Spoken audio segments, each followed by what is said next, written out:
Hello, hello, hello, and welcome on back to Red Dead Redemption.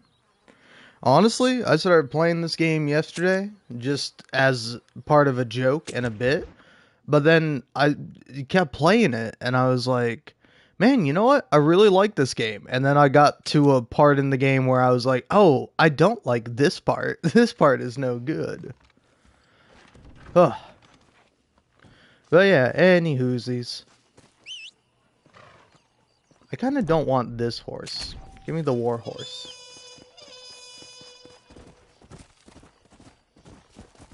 But yeah, anyway, horsey, horsey, a key, horsey, a key.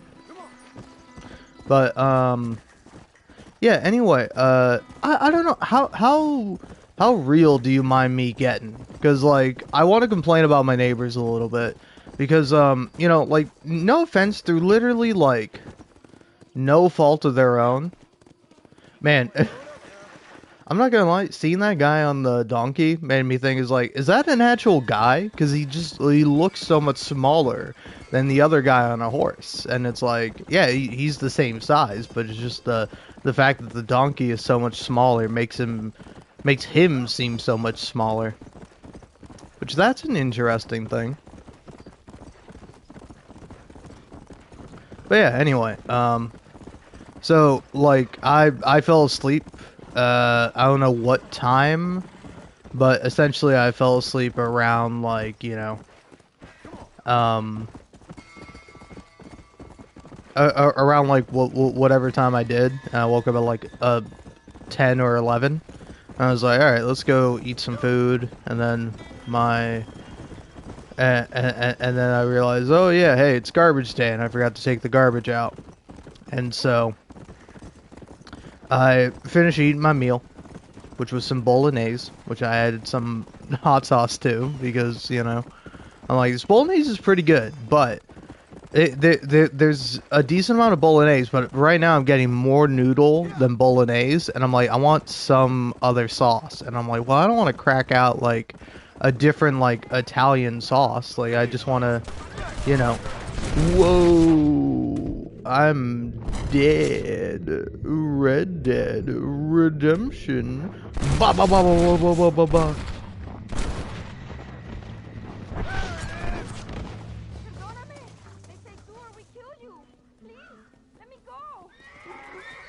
Okay, you're free to go.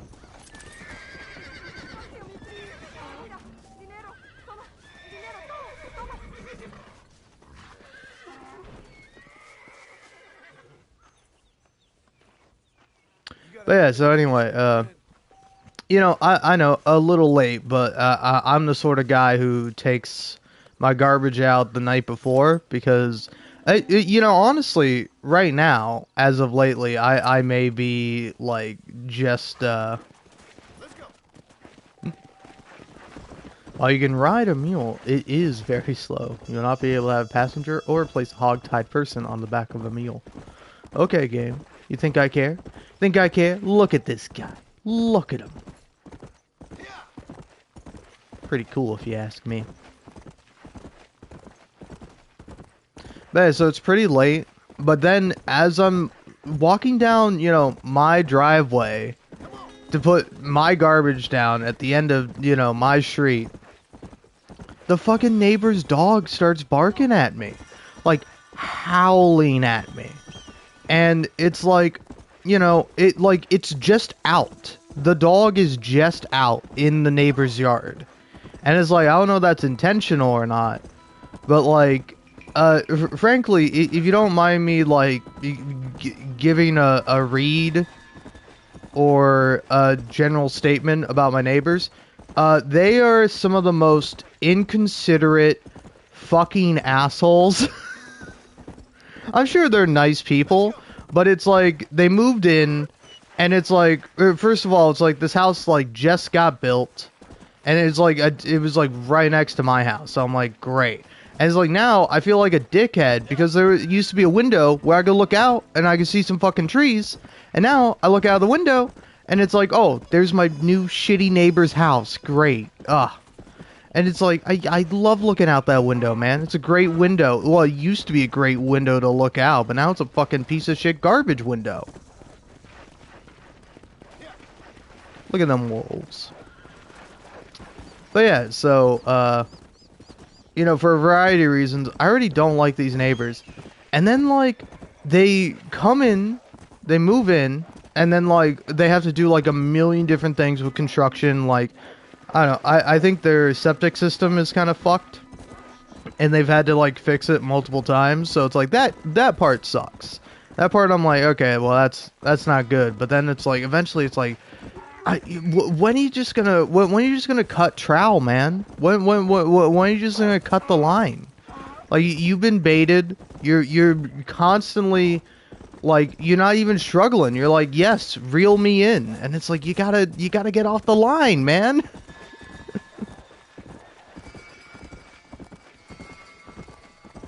But yeah, so it's like, all this stuff is, like, pretty not egregious, but, like, some of it is, where it's like, oh, they gotta plant trees after knocking down all these other trees. Let's put in these, like, shitty tiny trees. And then it's like, oh, hey, we're gonna put some of the trees on, in between the property line, you know, for privacy. It's like, fuck you, man. This was private as fuck before your dumbass moved in. Yeah, I mean, it wasn't. It's like, we have neighbors, but it's like there was a bit more distance between the neighbors. Like, there was enough space in between to build a house, and it's like, fuck that house, man. Just screw that house and screw the people that moved in, you know? I'm sure they're fine or whatever. I don't wish ill will upon them, but they have brought ill will upon me. They have brought noise, they brought construction, they brought these two goddamn loud ass fucking dogs that bark at me when I'm walking down my property, and it's absurd, frankly. It's like, I can't believe it. I can't believe that this is something that happens. Dude, nobody is fucking with Red Dead Redemption. What is it, man? Why is Red Dead Redemption like persona non grata for my live streams? Frankly, it's fascinating, man. I really, I couldn't tell you why that is. Because, like, don't get me wrong, like, not every single one of my live streams I've done has been a banger. But, like, I would assume that Red Dead Redemption is more popular than, like, Banisher's Ghosts of New Eden. Like, it's not a bad game. I actually quite liked it and found it to be interesting. But it's like, I don't know. Maybe people are tuning in and, like, hearing me rant and going, I don't want to listen to this guy. Which I think is fair enough, man. I think it's fair enough. But yeah, so, anyway, I'm just annoyed because I was, like, taking my garbage out and fucking dog is howling at me. And it's like, first of all, put your fucking dog away. Second of all, turn off all your fucking lights.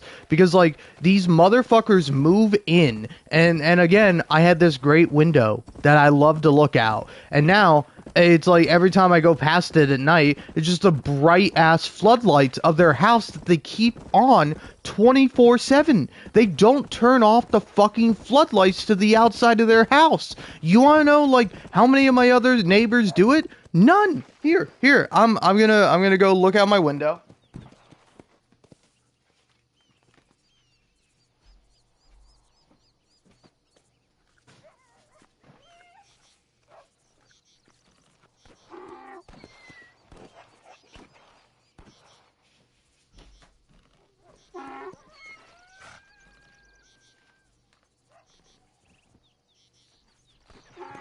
Yep, it's true. I don't know. I can't see, like, every single one of my neighbor's house from my window. And even if I could, I might not be able to tell if they have their floodlights on or not. But it's like, I'm pretty sure they're the only fucking freaks in the neighborhood who have their fucking floodlights on. And it's like, I remember when they first moved in, I was like, I'm not a neighborly guy. I'm not gonna talk to these people. We have nothing in common. No offense. It's just like, I'm a fucking loser. I'm a loser who has nothing going on, so I just inherently have nothing in common with somebody who owns a home. Unless, you know, I'm, like, directly related to them or something. But then,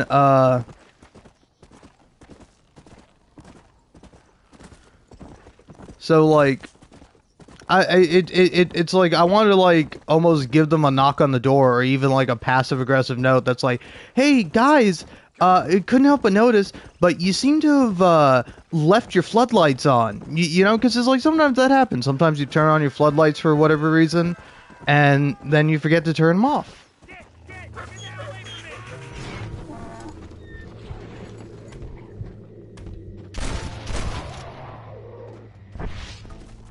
Dude, imagine getting chased by a pack of bobcats.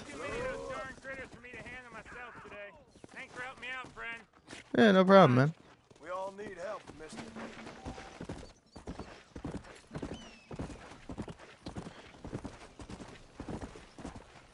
But yeah, but then come to find out, the reason why the neighbors constantly keep their floodlights on is because wherever they used to live had like a robbery happen. So they just like constantly have their floodlights on. They have these like two big ass, loud as fuck, stupid ass goddamn dogs. And like it's like, buddy, you know, honestly, I don't keep up with like the neighborhood group chat, but it's like nobody's gonna come robbing here. And if they do, just have an alarm on your house. Like, they're not going to be deterred by the fact that you have lights on. If anything, that's going to be like, oh, hey, maybe we should go rob this house, because it seems like these people are really into defending whatever they got going on there, so they probably got some valuable shit in there. And it's like, you take a look at, like, my house in comparison, it's like, well, that house looks old as fuck, and it's, like, decrepit, so they're probably not going to be robbing my house.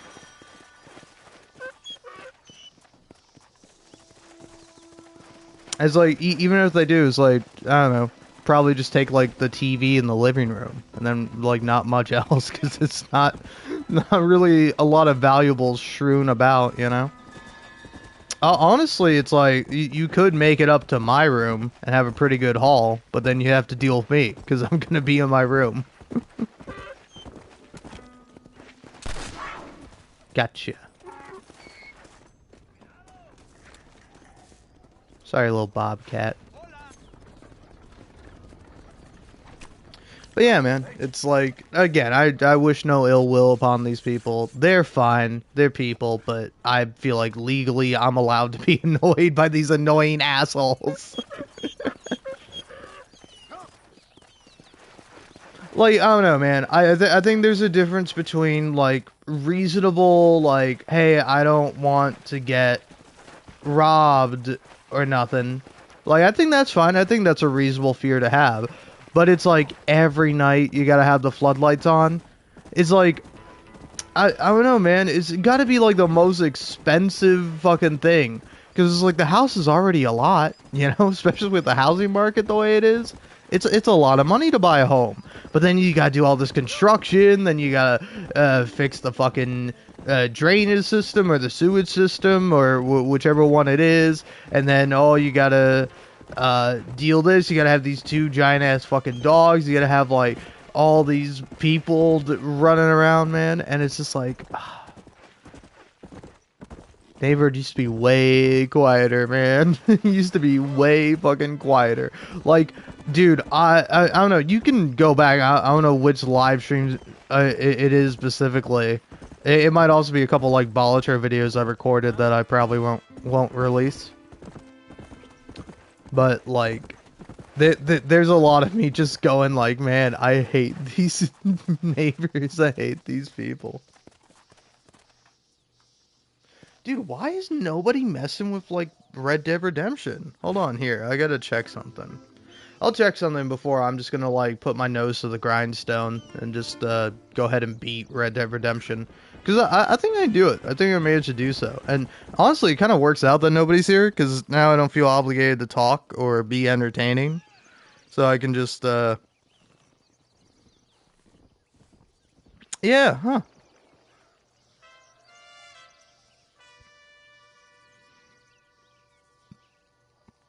Wow, dude, look at that. 0 views. I don't know, maybe it's because also it's like I'm changing the time I'm live streaming. Where it's like I would live stream at like midnight or something. Well, yeah, it's 11:11 p.m. It's in I don't know what's happening. If someone could tell me why My Red Dead Redemption live stream is doing terrible. I know, I might experiment. Like, well, once I'm done with Red Dead Redemption, I might try Red Dead Redemption 2. And then after that, I'm just gonna go back to Dredge. I'm gonna go back, beat Dredge. And then, I don't know, I'm gonna probably decide whether or not I feel like playing, Cyberpunk 2077. Or, if I feel more like playing, uh,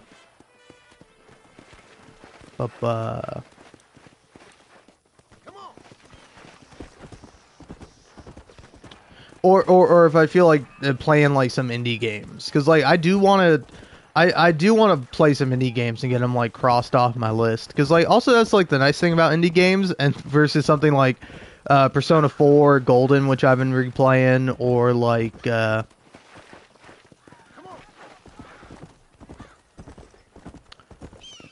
even something like Banisher's Ghost of New Eden. It's like that game took me like way longer than it should have for me to beat it, and it's like I didn't even enjoy it like the majority of the time. Like the majority of the time, I was not having a good time with that game. It's like with Red Dead Redemption, I always have a good time with this game.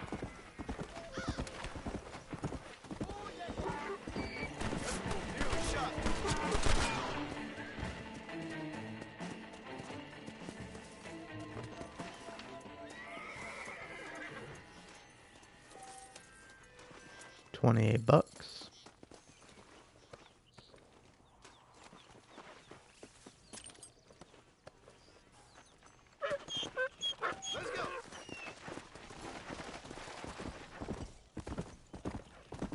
But yeah, so you know, it's like honestly, I'm kind of a bit of a coin flip on. Hey, do I play some Cyberpunk? Check out the new update, maybe. Because like I do want to do some different endings, you know, because it's like I haven't done like the devil ending for the main story, and then I haven't done like any other ending than, no offense, the correct one in Cyberpunk 2077 Phantom Liberty. Which I don't know, just in case you haven't played it, I don't want to spoil it, but it's the oh man, I forget what the name of it is, but it does have names, like the main endings where it's like there's like the devil, the sun, or it's like there's like the endings all have different names that are like associated with like with like tarot cards. That, but anywho.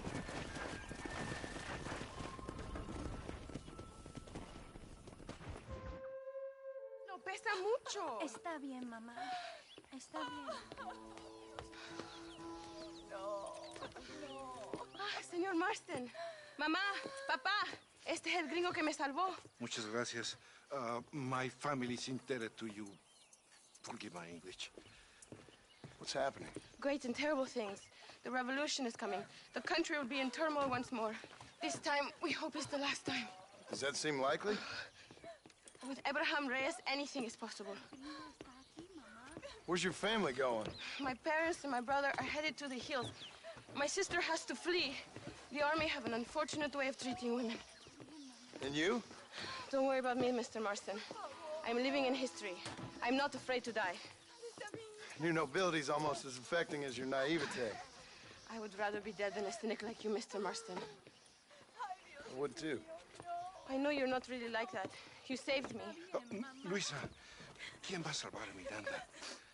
Tenemos que llevar al puerto. Su barco sale al anochecer. No queda tiempo. Mr. Marston, can I ask one more favor of you? Can you take my sister to the docks? We are sending her to work for a kind man in the Yucatan. She's too young for revolution. Okay. Anything I can do to help out? The boat leaves at sundown. Miranda, vamos. Oh, Dios, Miranda. Ten cuidado. Adiós. Te amo. My brother has given us his stagecoach. They are good horses.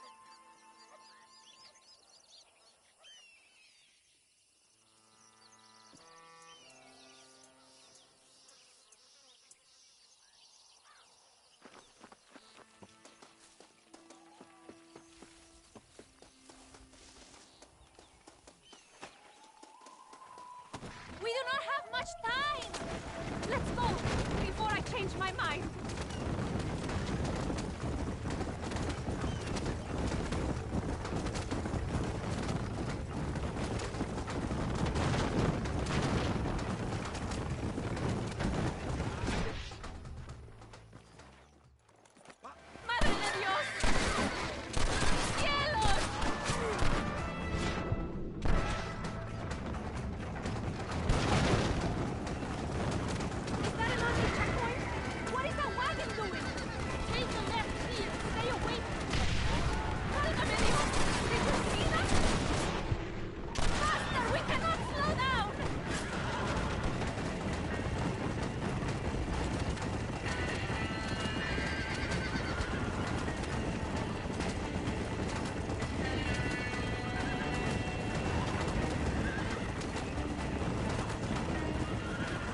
Not likely. I ain't planning on staying very long. In some other life, then. Maybe. You should get going. Travel safely.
Oh, Mr. Marston. Mr. Marston. What's wrong, Louisa? I don't wait for myself, but for my country. Abram Reyes has been captured. He has? He was coming to meet me at Roca Madera. It's a very romantic spot. It was a beautiful night, yet he was ambushed by patrol. My heart is breaking, but I cry for Mexico. Where's he being held? El Presidio. You know, in our hearts we are married already, but his family do not approve. How could they, when I am little more than a peasant girl? But that's what makes Abram the man he is. He doesn't care for their bourgeois, snobbery, or elitism. He sees the real me, the woman. I'm sure. I'm going to go and rescue him, or die trying. Oh, whoa. I don't think that's such a good idea. Ride with me to near the jail. We'll figure out how to rescue him. Mr. Marston, you are truly a friend of this land. So everyone keeps informing me. Let's go, Mr. Marston.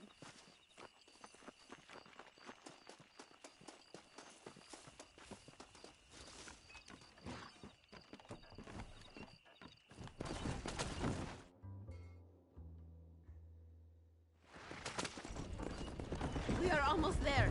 He is still alive. I feel it.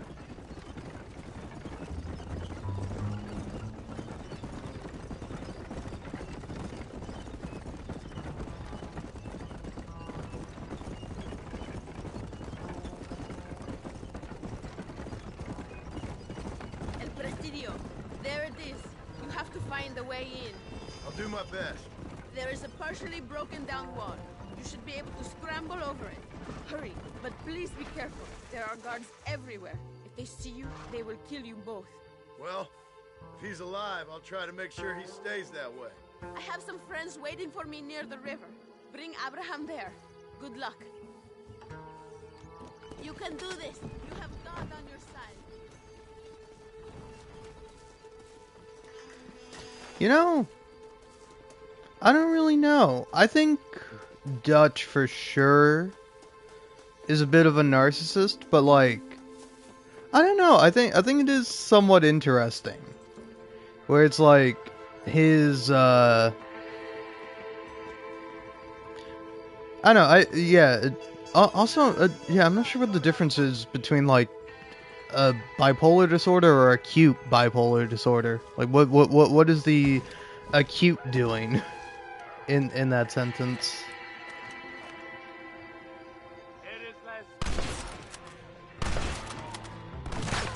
I just shot you in the gut with a sniper and you live? Pretty crazy.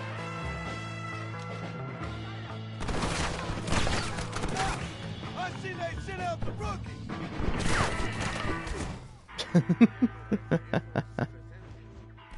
Ah, I see.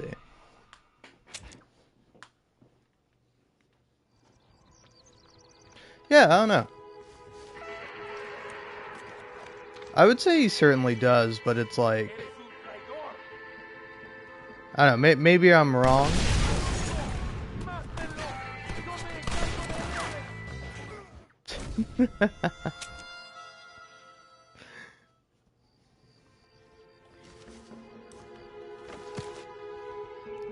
But like, I would say in the original Red Dead Redemption, like, irregardless, of, like, not considering Red Dead 2, it's like, I don't know, I think it's very interesting how aware Dutch is of himself.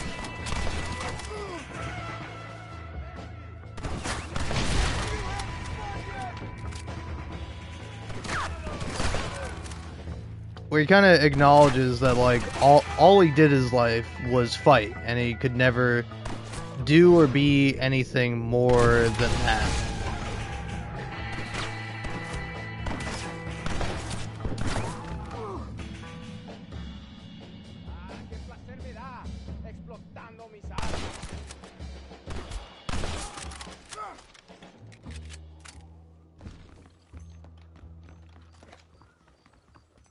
Because, like, I don't know, he's in a very interesting position in this game. Where it's like, I think in Red Dead 2, it's much easier to say it's like, you can see his mood swings. When, like, in this game, he's, like, much calmer. Like, you don't really see him, like, have any extreme mood swings. But he's also, like, kind of near the end of his life. And it's like, he does bad things, and he's like an awful person, but he kind of acknowledges that it's like, yeah, but this is really all I can do. That this is all I've ever been.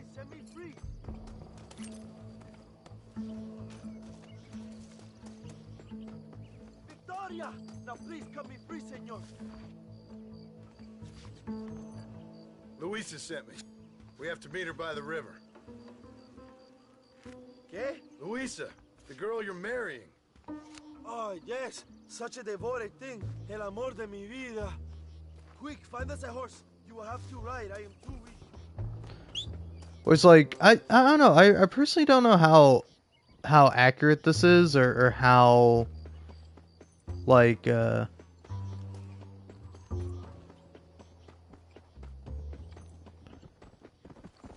much this kind of factors into it. But it's like, I don't know, I feel like a lot of the times with people, like, again, this is not me saying that, like, diagnoses aren't, like, valid or real. But it's like, people tend to want to be like, oh, what's wrong with this person? Like, what is the thing that's caused this person to act this way? It's like, I don't know, I think Dutch, irregardless if he has, like, a specific, like, medical diagnosis or psychological problem, he's still a man in control of his own actions, right? Whereas, like, I don't know, that's not to say that it's like, oh, if you have a diagnosis, you can't be responsible for anything. But I mean that more in the sense of, like, I don't know, I think it's less interesting to think, oh, what does Dutch have that makes him act the way that he does? And more so just trying to, like, examine and break down why does he act the way that he does. I ain't working for nobody. I'm here because Luisa asked for my help. As I thought you were a friend of Allende's, I was planning on putting a bullet in your back. Well, try to resist the urge. Come on. How do you know my young lover, Laura? It's Luisa. I saved her life not so long back. I will not forget this, compadre. You will be rewarded. Money, women. Well, it's like, I don't know, I think, I'm here for 2 men, and that's it. with, like, Dutch at least, it's interesting how he's a man of, like, many contradictions. I'll explain later. Like, for instance, like, kind of him being like a lover of women. Like, I don't know, that's an official title he has in the second game, but like in this game it's very clear he does not have much respect for women. From calling, Abigail a whore to shooting a woman in the head for really no reason at all. Almost kind of just to mock John. To be like, you always did love the women, didn't you, John? As like a way to say that, like, Dutch doesn't care about this. There she is. I remember her now. Mi amiga. Where it's like, I don't know, that's kind of like the interesting thing, is that, like, when John talks about his gang and he talks about there being a code, he was like, there never really was a code. We just shot people we didn't like, and we robbed people we didn't like, and, we just didn't really care, and we looked out for ourselves. Like, we had ideals, but those ideals were just excuses.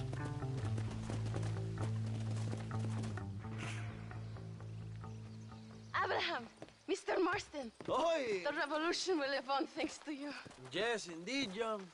You are as a brother to me. And my people need a man such as you to help our cause. My ranch is in Agave Viejo, and let me say, my brother, that we await you.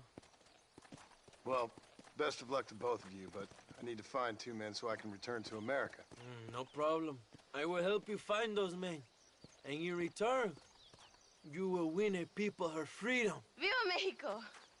¿A dónde tú vas, Bella? Bye, John. Vente conmigo. Tú sabes que en esta luz puedo ver el fuego en tus ojos. Laura, dame la fuerza para luchar.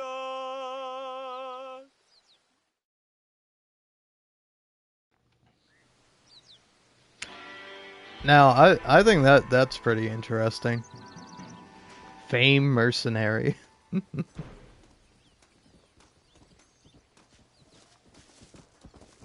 Yeah. I don't know. I kind of wonder what that's from, because, like, I do think there is some validity to that. Ghosts being real, not specifically a spirit or a soul still residing after someone's death, but more so ideologies that permeate time and people refuse to acknowledge are gone. I don't know, because it's like, for me at least, that's something I tend to kind of think about and, like, possibly deconstruct.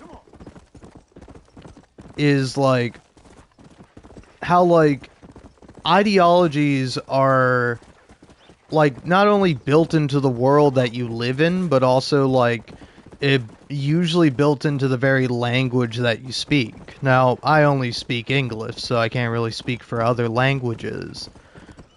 But it's like, there's a certain interesting idea that, like, your language and the way you think is in some ways kind of determined by the language that you speak, you know? Where it's like, for example, we live in a patriarchal society.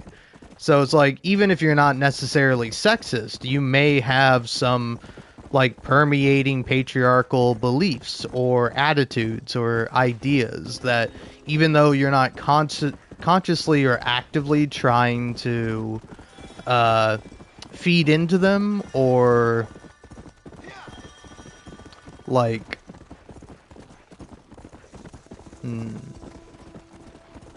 or you might even be, like, actively against them in a lot of ways, but you might not even realize that the way you speak or the way you think is controlled and determined by that, you know? Where it's like that I think that's also the case for, like, English, for example. Where it's like, it's like the amount of, like, colonizing and taking over that, like, Britain has done, Where it's like, it's such a small country in comparison to like many other countries. And like, yet nonetheless, its influence is felt like around the world. Like, it's interesting for a time that like French and English were kind of competing for like the dominant world language, you know?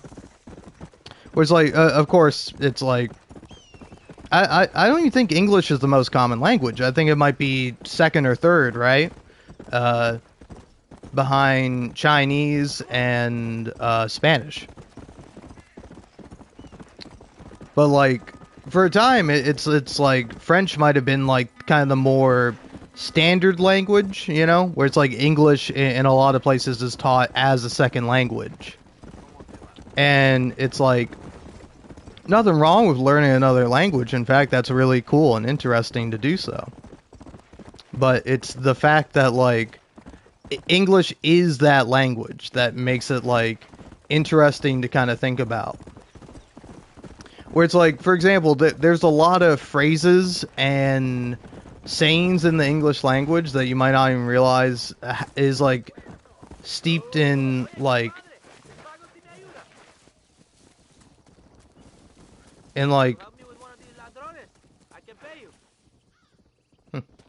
oh, okay, sure.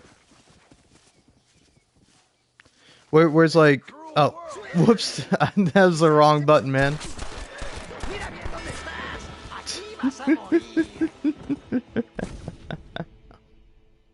I meant to pick him up. I didn't realize that that was the button that was gonna untie him. Alright then. Well.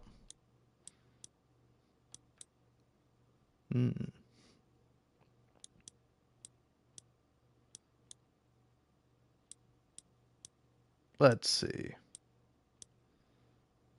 I want to wear a different outfit, what do I want to go with?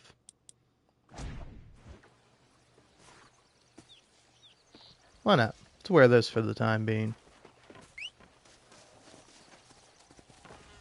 But yeah, but there's like a lot of common sayings and stuff that you won't even necessarily realize the origins of it. Like take cakewalk, or like mumbo jumbo, or even like I was thinking about this because I heard it when watching like the Persona 4 anime, where like Nanako is like, oh, I'm gonna hold down the fort, and it's like it's like when people say, oh, hey, you know, hold down the fort or whatever, they're not necessarily using it in a racist way, but it's like that phrase kind of comes from like the like colonizing America, Manifest Destiny, and like holding down the fort to you know, defend against Native Americans, you know?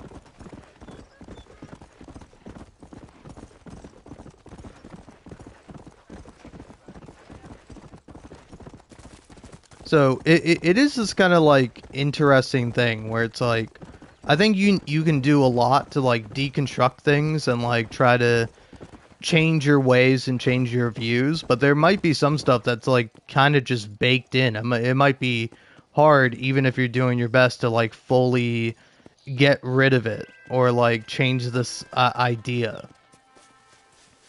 Because like I don't know, here maybe in terms of oh yeah. Old but gold. Old gold. Damn, I really did just lose my train of thought. Oh yeah, I don't know, the thing I was thinking about the other day was, I think technically it was earlier today. I was watching like a video on like Reddit. I don't even remember what it was for, but it was like somebody like, oh hey, here's my cosplay of this character, and they were doing like if if you don't mind me describing it, like a cutesy little walk, where it's like walking around and then like spinning and doing all that. and it's like interesting to me where I was like, you know, how would I feel if a man was doing the same thing, you know? Because, like, I don't think I would necessarily think less of the man, you know? But it's like, it would be a atypical thing to see a man doing the things that you typically see women do, you know? More so. And it's like, is that like, is there like some sort of natural difference there? Where it's like women are more prone to just being, I don't know, again, if you kind of forgive my language, but being like beautiful and cute in a way that like most people will see it and feel it? Or is it like entirely a societal thing, you know? Or is like, I don't know, because like that is a thing, right? When you're if you're like transitioning from being a man to being a woman, it's like you talk differently, but you also like walk differently, don't you? Like it's like, I don't know. I'm personally more of the belief that, you know, most gender stuff is socially constructed, so it's like act however you want, you know. If you feel it's more natural to walk one way or speak a certain way, then do it. Who cares? But like, I know, I think it is interesting of like how much of that is like entirely socially constructed, and it's like if it is socially constructed, well then how to get started, why to get started, why do people kind of tend to fall into these roles, whether they necessarily want to or not, you know? It's like I often think about how I probably have some like toxic masculinity in me, or some ideas I have as a man that I likely wouldn't have, or they would at least be like slightly different if I was a woman, you know? Whereas like, you know, you tend to hear a lot about like the male loneliness epidemic. Holy hell in a handbasket, that's a lot of guys shooting at me. And over what?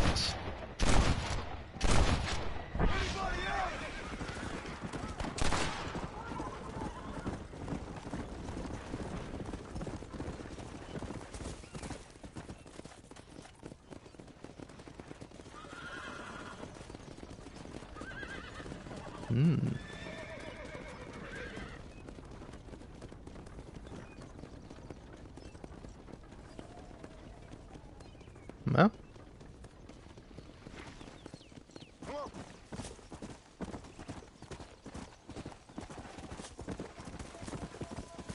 I don't know. I do think it's kind of an interesting thing where it's like, I actually I saw a great video about this where again, like, not like, no general offense to some of these folks online,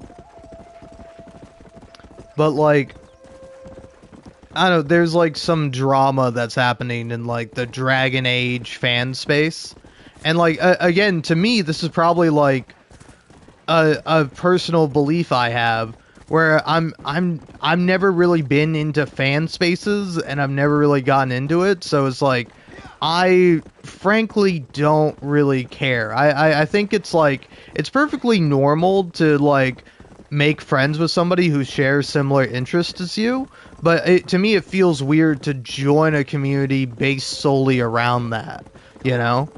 Like, to be like, oh, I'm in the, I don't know, I'm in the Red Dead Redemption fandom, and I'm a big figure in the Red Dead Redemption community. It's like, I can't really think of anyone, but I'm sure there are some people who are that way. People who, you know, make a lot of stuff, make a lot of content surrounding, like, Red Dead Redemption. I'm sure there are, like, artists and, like, fan art I've seen by the same people, where I'm like, oh, I know this person, I've seen their work before, but it's like I don't know them as a person, whether personally or even like parasocially, if that would be the term to be applied here.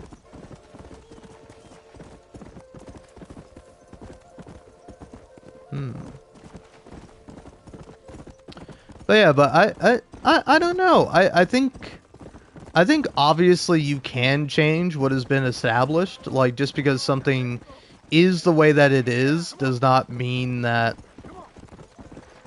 it always has to be that way, you know? Whereas I think falling into that belief is like a bit of nihilism, right? Where it's like, whereas like, again, kind of going back to this thing where it's like, there's this like fandom beef, and really it's just like two people throwing shit at each other because like they used to be friends, but now they're no longer friendly, and so now they're just like being mean to each other publicly online. And you go in the comments section of both of these people, and it's like, wow, hey, you're so right, the other person is like totally fucking crazy or whatever. And then you know, you see it's literally the same thing being said in both comment sections, where it's like, oh my god, you're right, this person is totally being bigoted in the way they're talking about this subject. And then it's just like both people are saying this about the other person. And like, I saw a great video by this person who also makes like Dragon Age content, which like honestly, it's like I'm not even that into Dragon Age. Like, I've played a little bit of Dragon Age Inquisition. Otherwise, the most I know about Dragon Age is like seeing like people post like the little conversations the companions have in like the Dragon Age games.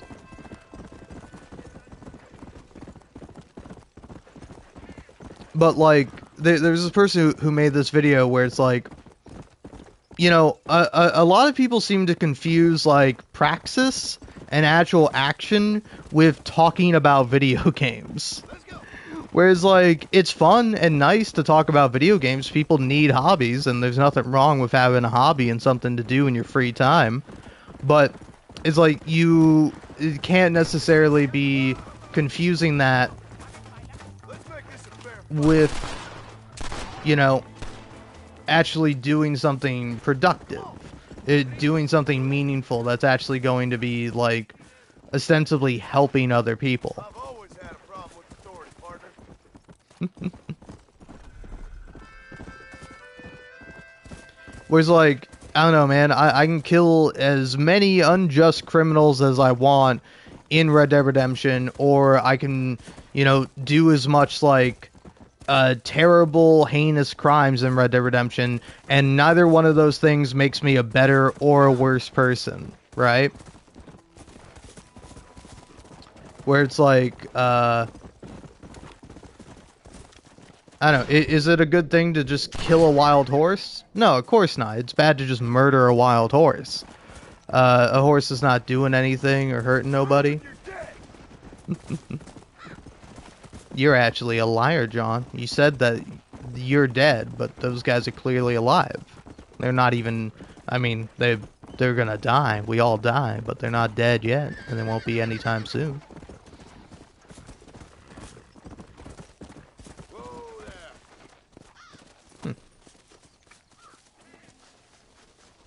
But yeah, where it's like, I don't know, I think a lot of people want to feel like they're significant. They want to feel like they're doing a lot, when in reality, it's like, at least in America, it's much more designed for you to not do anything, to not feel empowered, to not feel like you can make any difference ostensibly in the world.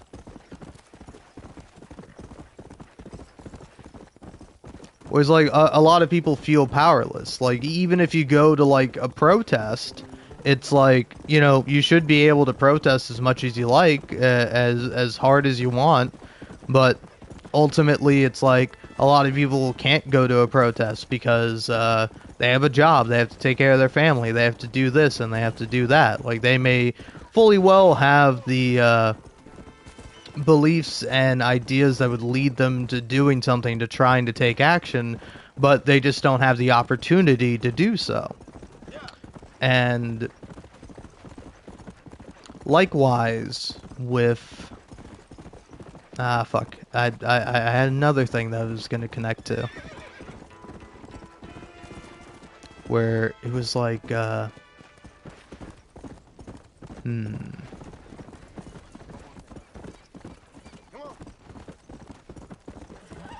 Oh yeah, and then the other thing would be is that it's genuinely a bit dangerous to go to a protest. You know, you might get arrested. You might get like shot with a rubber bullet, which can kill you.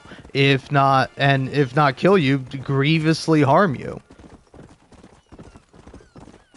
And it's like for some people, it's much less likely that you're going to get injured or, you know, falsely arrested at a protest than other people, you know?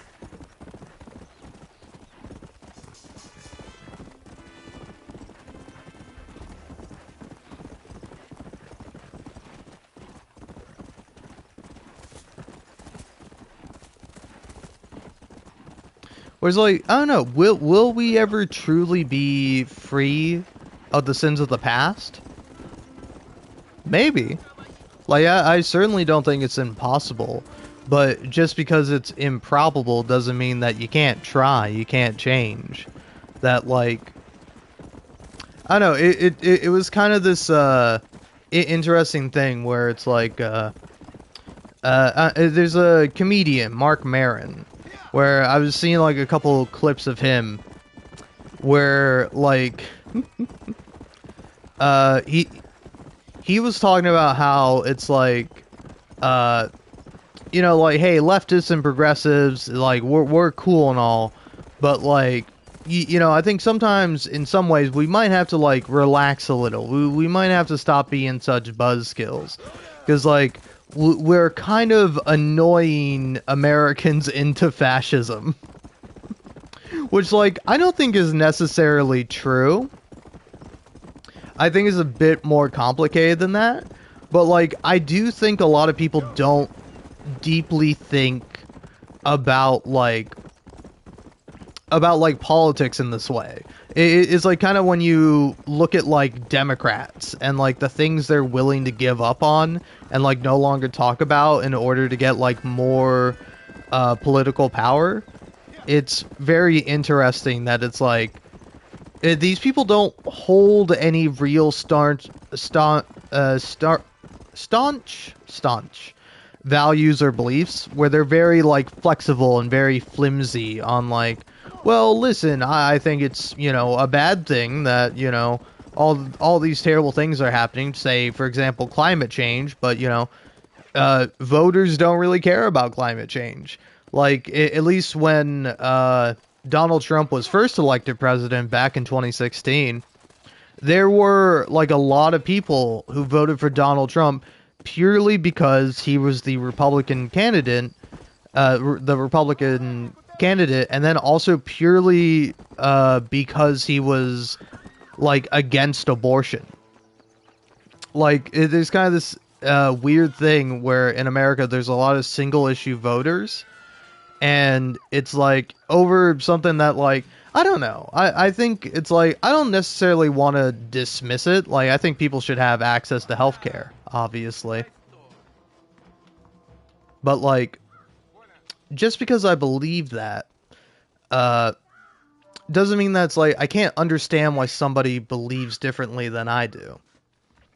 Where it's like if you believe what some people claim to believe about abortion, it's like I can see why you would be against it. But it's like you're still voting against your own self-interest. You're voting against the interest of like so many people by electing this billionaire. Anyway, my apologies for my rambling. Like I said, I'm pretty tired. And also, I do have to use the restroom, so I'll be back in a few minutes. My apologies, but yeah.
¿Cómo estás?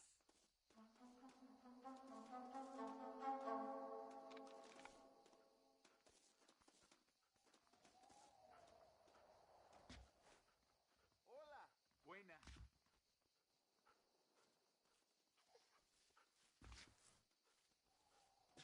Hola.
¿Todo bien?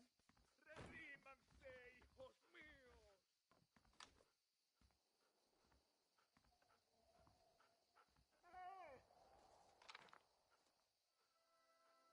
Solo él te puede perdonar.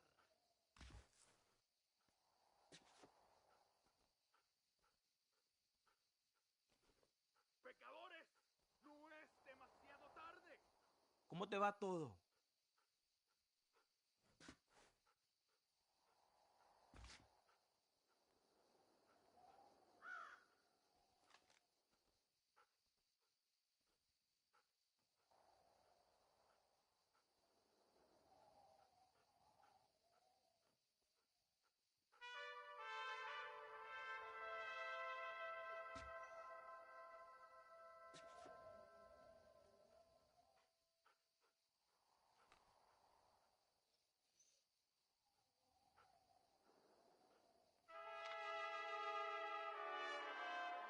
¡Hola!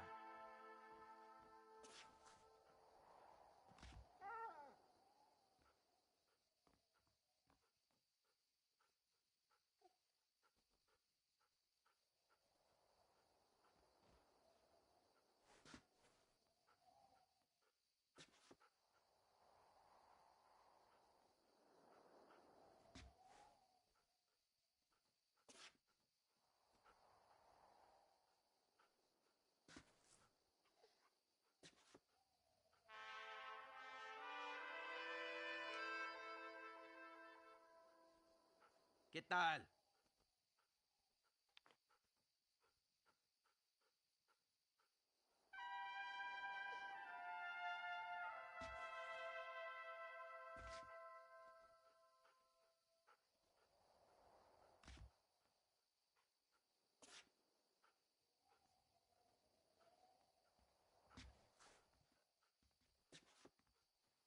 ¿Cómo te va?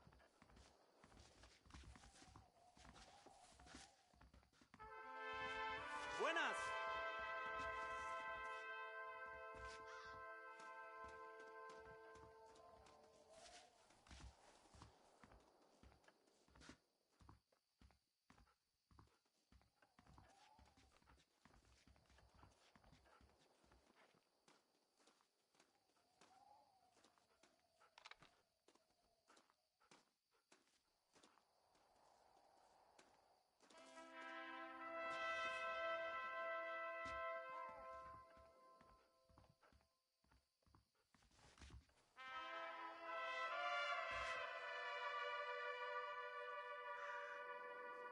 Hola, señor. ¿Se siente bien?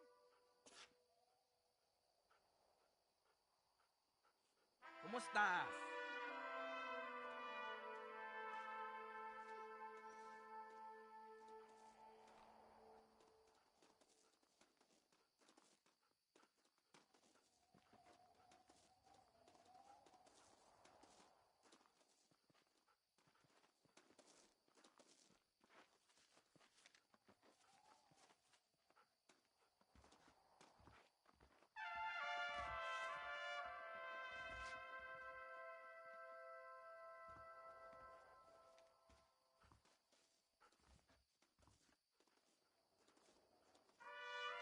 te va todo?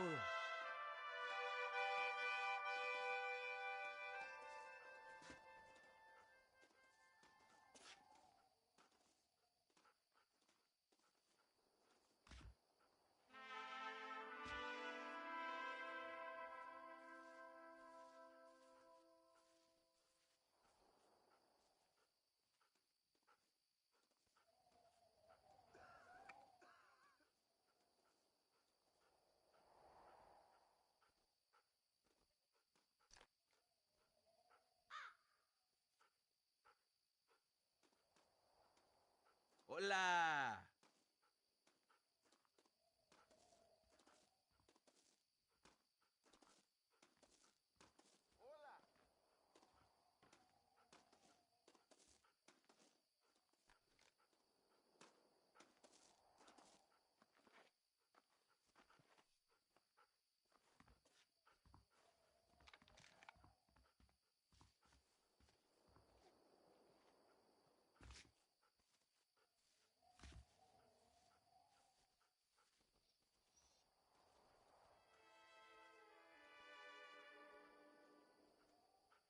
¿Qué tal?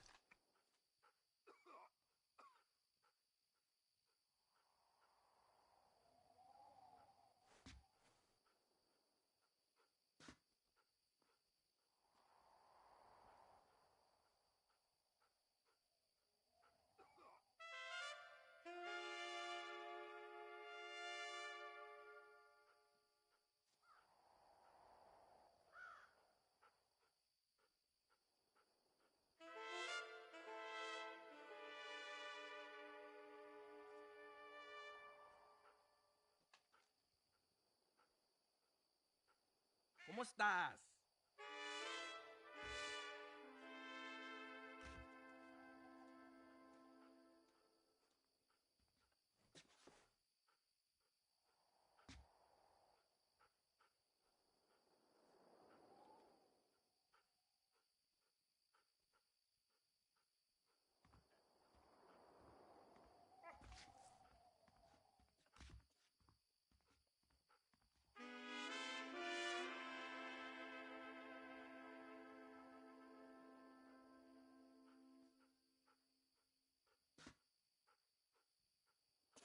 ¿Cómo te va todo?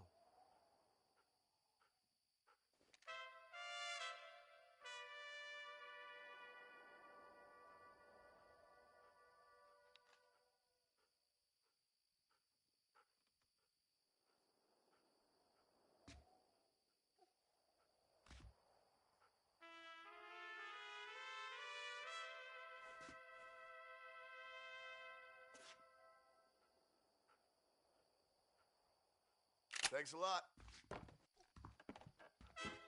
Buena suerte. Good luck today. Hello, I'm back. Also, I think it's kind of a funny bit that I just stood here for so long, like a day passed. Let's see here. Informe.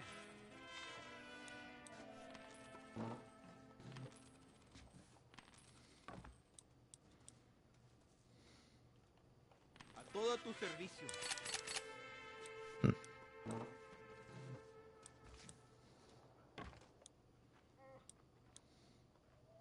I am at your service. Good. I got what I need. Hasta luego. See you later. But yeah, anyway, sorry about that. Nature called, and I had no other choice but to answer.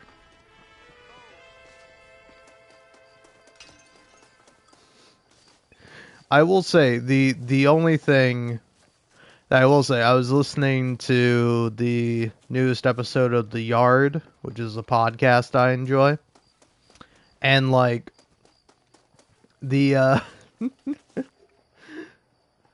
they got on the subject of talking about like red balls, and then one of them said like, oh hey, you could probably make your balls red if you just like hog tied them, and I immediately was like, wouldn't you be ball tying them? And I don't know, maybe that's only funny to me, but I'm surprised nobody made that joke because it's like right there. Because you frequently people will say hog when referring to, you know, a dick. Because it's like, a hog is like purely penis, right? It's not just... Because like you have to say dick and balls, like they're two separate things. So it's like you wouldn't be hog tying, you know, your balls. You'd be ball tying them. Anyway, sorry. That's the that's my silly bit that I came up with while I was gone.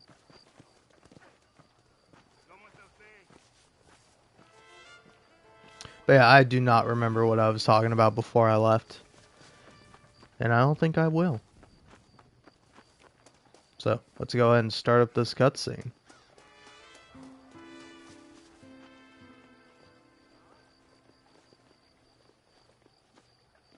Do I have a fancier gun than this? I don't think I do, actually. No, that looks pretty fancy.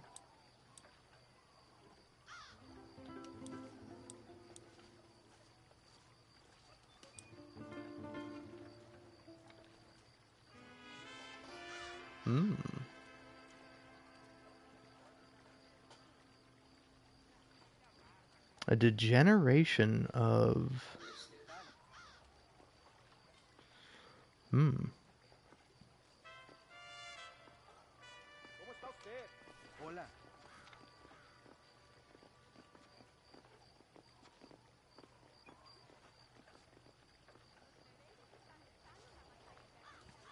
Yeah, I don't know. I definitely see that. Where it's like... I don't know. I do find it to be kind of funny. Because, like, I think there are some, like, validities to saying it's, like, it's bad to be extreme on, like, either side. But, like, I don't know. I do think that's a bit of, like, a false dichotomy and, like, a thing that people have, like, made up in their heads. Because it's like... I don't know, I think ideology is a very powerful thing. It's also a very, like, personal thing for people, you know? It's like... oh yeah, I remember what I was talking about now. I was talking about, like, abortion and how a lot of people feel very strongly about it. And it's like... Again, it's like, I can kind of... I can reach a little bit across, like, the ideological aisle and be like, you know, I can see if you believe what you believe abortion to be, then I can see why you're so strongly against it. Because, like, for me personally, it's like, it's like, I don't know, I think in order to be a person, you have to have been born, right? And plus, it's like, I don't know, I'm not of the belief that, like, somebody should be forced to do something, go through a process, if they don't want to do it. When it's like, that's like a key and core belief in, like, America and capitalism. Like, there are, you know, a lot of jobs that people want to do, but there are many more jobs that people don't want to do, but have to do anyway in order to survive, you know? And it's like a lot of people are just willing to accept this, and I think that's fine to a certain extent, because it's like, I don't know, you might not want to do your laundry every day. You might not want to take a shower. You might not want to do all these, like, basic personal hygiene things. Like, you might not want to recycle your cans. You might not want to throw out your garbage, but it's like, you kind of have to do these things anyway, even if you don't want to do them, even if they are a pain, because they're necessary for a life, you know?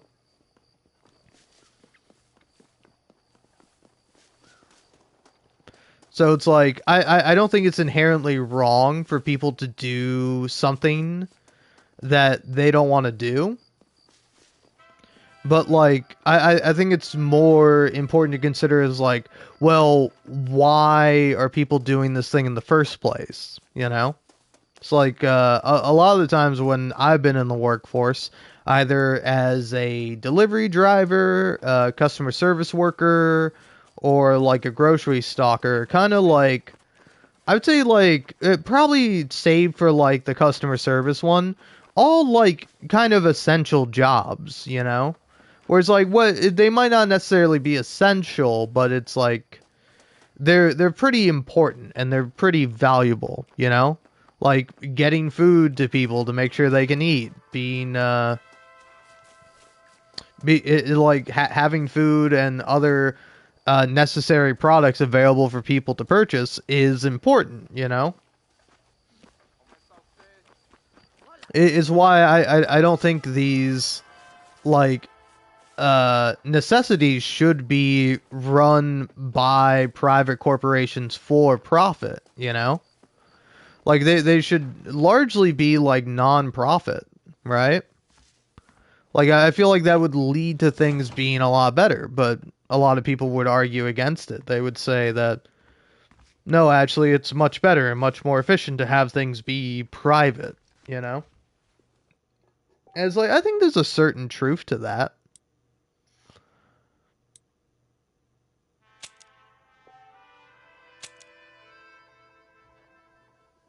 Hmm.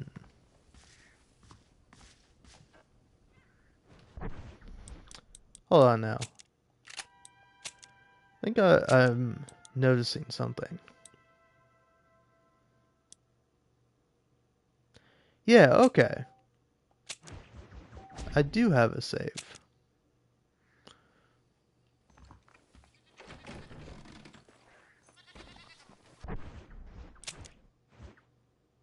Let's see, what mission is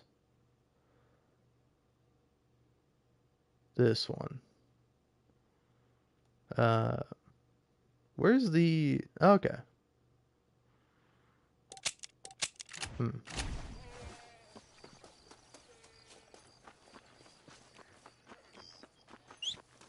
Oh, now I'm curious about something in the game. Oh, no, okay. I think this is roughly where I was already. So, just load this one. Bye.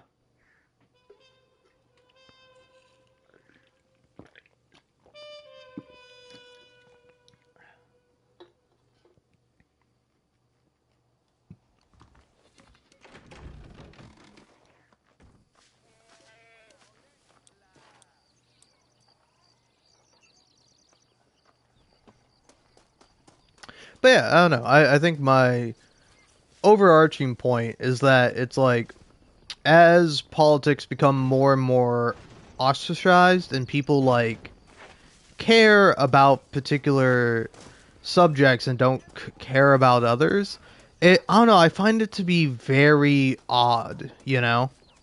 Because like at least to me, in my opinion and my perspective, which I think is based in reality, but feel free to disagree, is that a lot of like conservative or Republican talking points, a lot of right wing political ideas are like trying to find something or someone to blame for a problem when it's like most people know that it's like you're not actually addressing the problem, you know?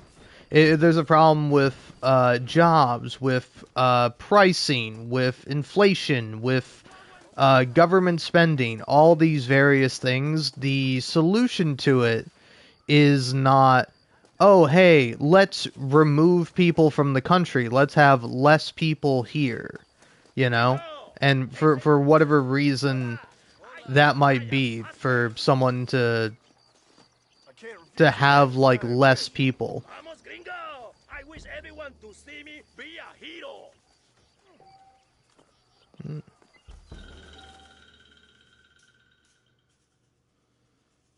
¿Y ahora qué? ¿Estás listo para los tiroteos de barajas?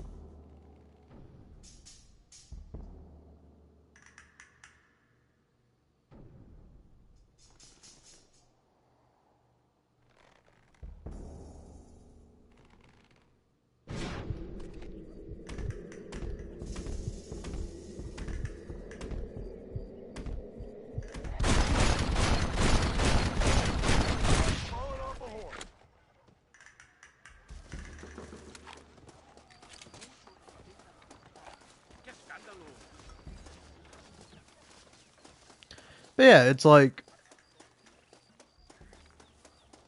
I don't know. It's like the Republican idea is to like put uh is to say, hey, listen, I know you're like bleeding out and you're having a terrible time or whatever, but have you ever thought about like making someone else bleed? If you make other people bleed, then your bleeding and your wounds won't seem so bad. Just go around wounding and hurting other people, and that'll make you feel better. It won't actually make you better, but it'll make you feel better.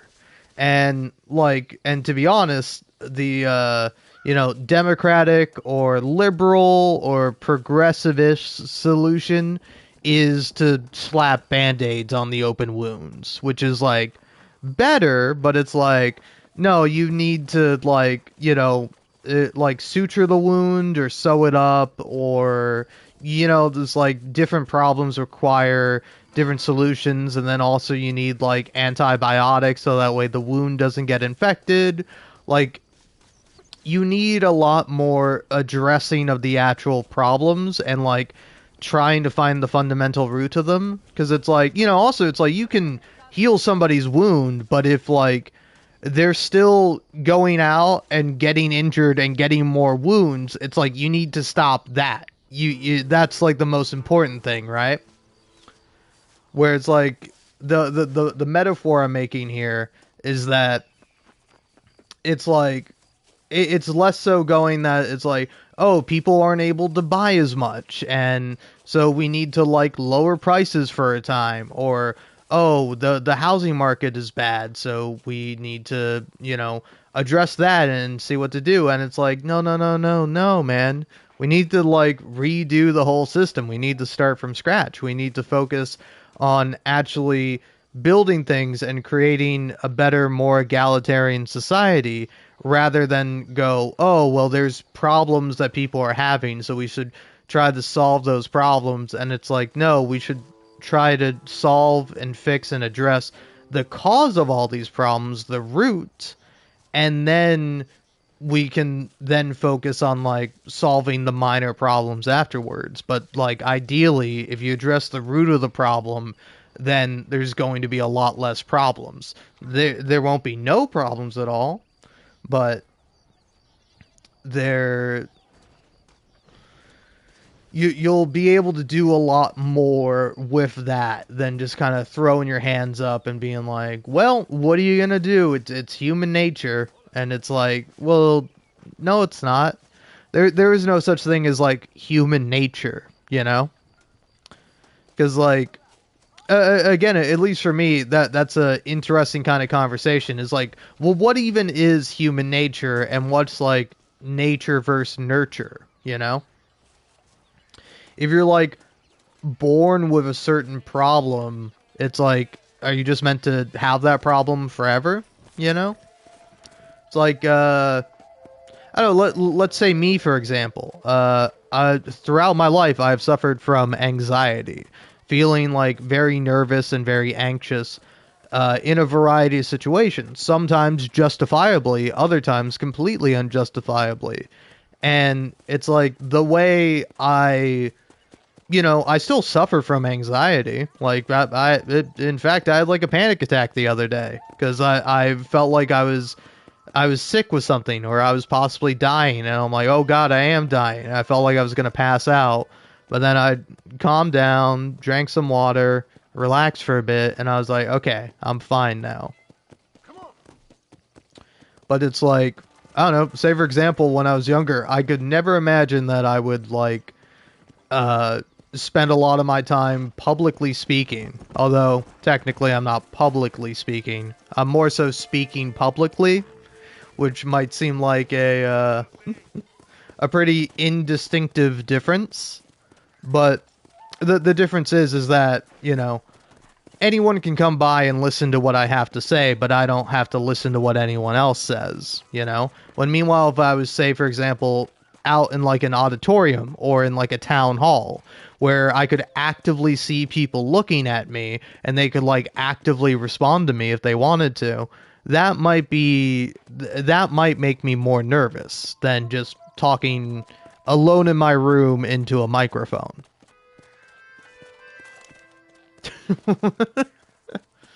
Nice, man. That turkey vulture just went right through that damn wall. Or maybe it was a condor. No, that looks like a turkey vulture to me. It's turkey-like. No, that might be a condor. I don't know. Can I shoot that thing? I want to shoot it and find out what it is. Let's go. I guess I'll never know.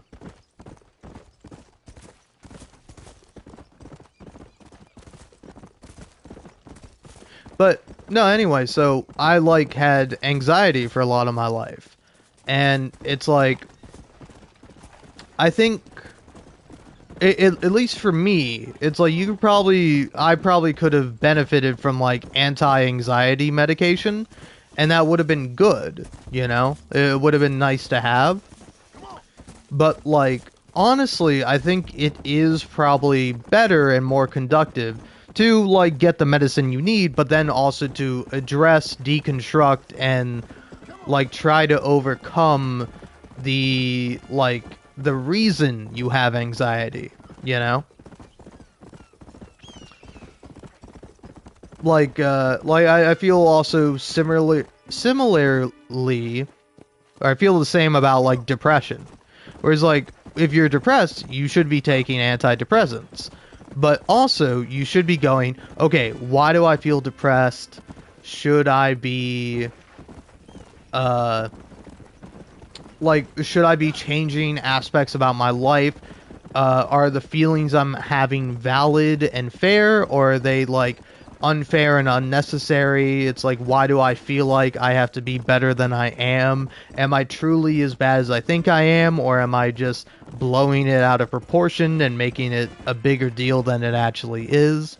Like, again, I think it's important to have the medicine you need, but then alongside the medicine that you need to also do the work to address the problems you have, you know? Where it's like, I don't know, for me at least, it's like, sometimes I still get depressed. Like, it's not uncommon for me to feel sad some days of my life, but much more of the time, it's like I'm able to, like, get away from that feeling. Like, I can allow myself to feel sad, but I don't have to let it consume me, which is, like, how I sort of think depression is.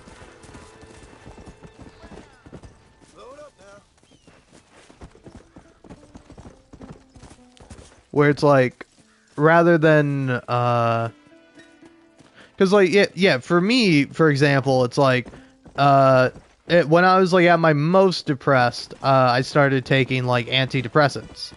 And, like, the antidepressants were good and helpful, but, like, I didn't feel like I was cured of my depression until I, like, realized, hey, here's why I'm feeling the way that I do. I don't have to feel this way. In some way, I'm choosing to feel the way that I do, and I can change the way that I think about things and change the way that I feel. And then, to me, that's more so what cured my depression. And, you know, I might not have gotten there had I not been on antidepressants. But because of that, I was able to, you know, get off of antidepressants, and I don't have to take them anymore because I'm not depressed. Which is like, I don't think that should always be the goal. I don't think the goal should always be like, oh, you have to get off medication, or you have to, like, overcome your problems and everything will be alright. Because, like, some people have chronic problems. Some people have problems that will never go away, you know? Well, you can work on dealing with your, like, bipolar disorder or psychosis, but, like, that shit is probably gonna, or schizophrenia even. But, like, that shit will probably stick with you for the rest of your life, you know? That doesn't mean you can't overcome it. That doesn't mean you can't, you know, deal with it and be happy and healthy. But it's something that you're going to have to constantly be looking out for. And, like, I don't know, I think that's also something for me, is that, like, I'll never be cured of my anxiety. That's something I'm always going to have to kind of keep an eye on. Where it's like, I need to be able to, like handle my anxiety and deal with it in like a healthy and safe way, you know? Because it's like, I don't know, maybe not to get too funny about it, but like, as a guy who has been a stoner for, you know, not insignificant portion of my life, like sometimes when I get a little bit too red-eyed, let's say, I will have this thought and this feeling of like, oh, everything I've ever done is embarrassing. Like my entire YouTube channel is terrible and I need to delete it. And like I find that like the solution is that like I can't stop those thoughts because I've had those thoughts like several times of like, oh god, everything I've ever made is embarrassing, all my live streams are bad and they're not good. And well, thanks. But like I realize that the solution to that is Now don't make me kill you as well. there we go. Hell on earth, mister. Let's human tie this guy.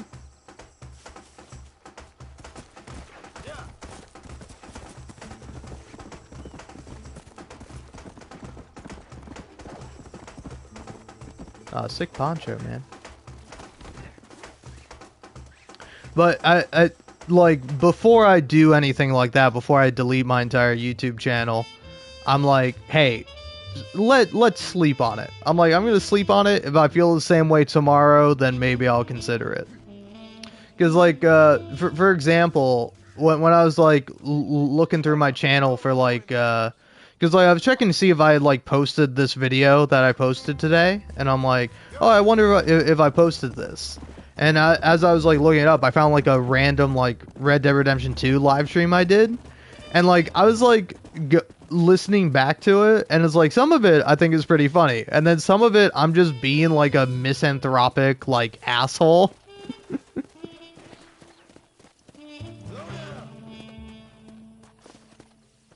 And like personally, I think it's just really kind of interesting to see that, you know? Have fun with this fella. Because like even though I'm not necessarily proud of that live stream, it's interesting to see how I've like evolved, where it's like I might believe the same things that I did with that live stream, but it's like I would probably phrase it differently. I would probably be better about like saying what I mean and making my point, you know? This fella's seen the error of his way. Gracias, señor. These men will never see daylight again. My pleasure, partner.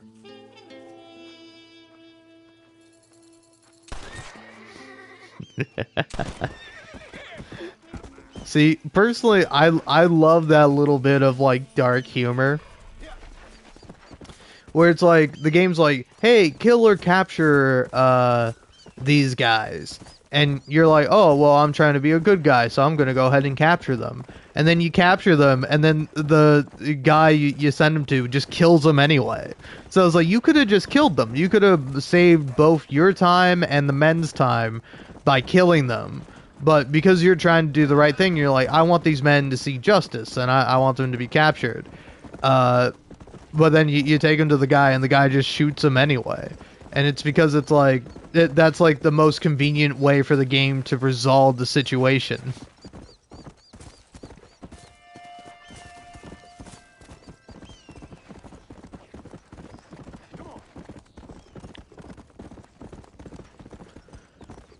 But yeah, I don't know. It kind of like, again, I think this game presents like a very interesting thing where it's like, it says it's like, hey, listen, at least even if it's a corrupt, imperfect, terrible, awful, no good justice system, it's probably still better to at least try to believe in it try to believe in it, try to do the right thing, try to get actual justice, even if that's not possible, than it is to just say, you know what, fuck this whole justice thing, I'm just gonna be a vigilante.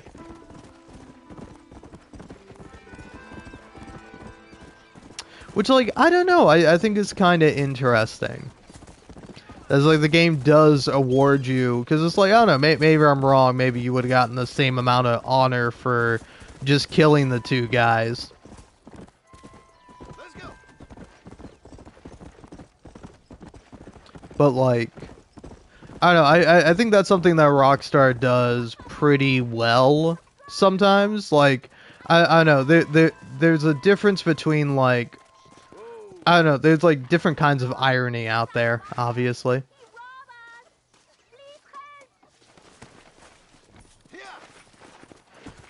Whereas, like, I don't know, like, say, for example, saying something you don't mean, I think that might be considered a form of irony, but it's not, like, a particularly interesting one.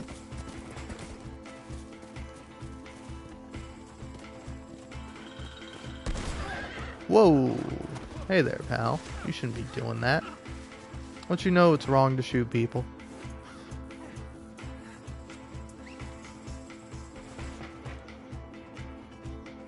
Alright, come on, pal.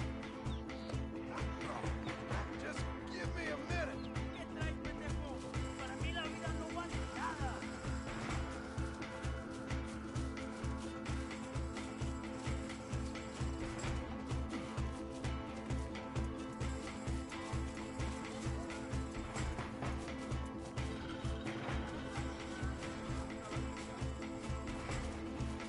But yeah, I don't know. I think it's an interesting idea of, like, you know, if you can't do something perfect, should you not do anything at all? You know? Because, like, I think most people would disagree with that notion. But it's like, I don't know. What if you have to choose between the lesser of two evils? You know? Is it more evil to choose one of the evils, or is it more evil to not choose either evil, to just do nothing?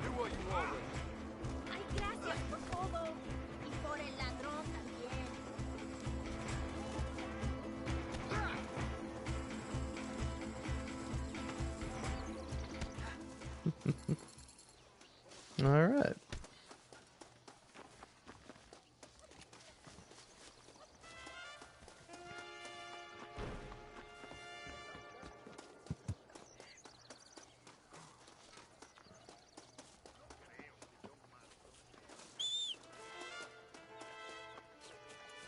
Because, like, for me, I think it's hard to make, like, blanket morality statements where you don't, like, consider, like, extenuating circumstances or, like, the whole variety of factors that go into determining what is right or what is wrong.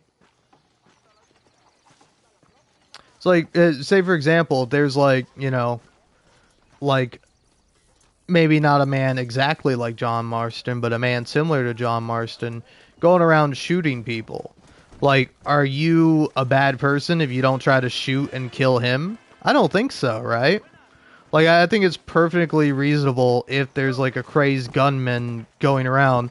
It's perfectly reasonable and not at all, like, evil or morally wrong to protect yourself, to hide, to feel fear and be scared. But, like, it is morally good if you do stop someone like that, right?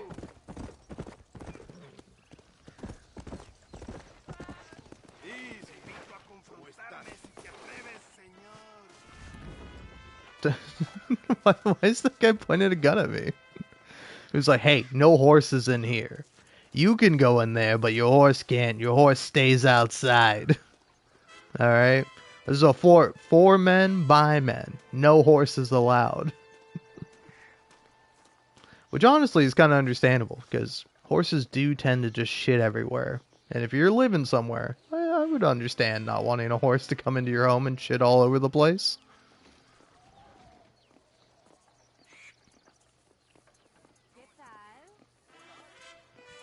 But yeah, it's like, I don't know, I forget where I was thinking about this or why I was thinking about it. But oh yeah, actually I was watching like an old Rooster Teeth animated adventure. If you don't know what that is, it's like usually bits or stories from the Rooster Teeth podcast, which was like an old media company. Most well known for making Red versus Blue, but also they did Achievement Hunter, which like they didn't. I don't think they invented Let's Plays, but they certainly were like a big a big factor in the Let's Plays. Like their Minecraft Let's Play is like pretty like fundamental. I don't know if that's exactly the right word, but it was like a big deal at the time. Uh, but like I don't know. I was watching an animated adventure, which is just like, you know, you take a little bit from like a podcast or whatever, and then you animate it with like stick figures, and it's pretty fun. But there was like one they were like telling a story where they had like this like awful cat, this like old mean orange cat named Seamus that was just like a nightmare.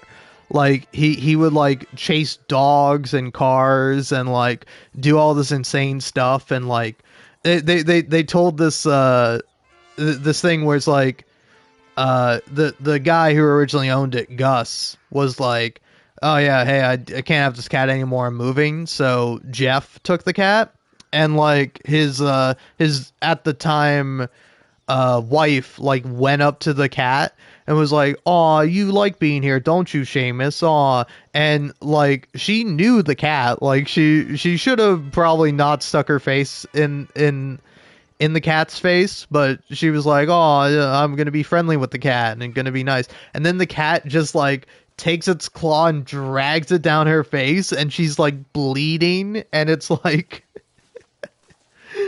and like they just talked about like living with this cat that was like a nightmare, and they were like, "Yeah, it's pretty much like that until the day he died." And I was like thinking about it, I was like, I think that's like a reasonable like, hey, I'm gonna take this cat to the pound, like.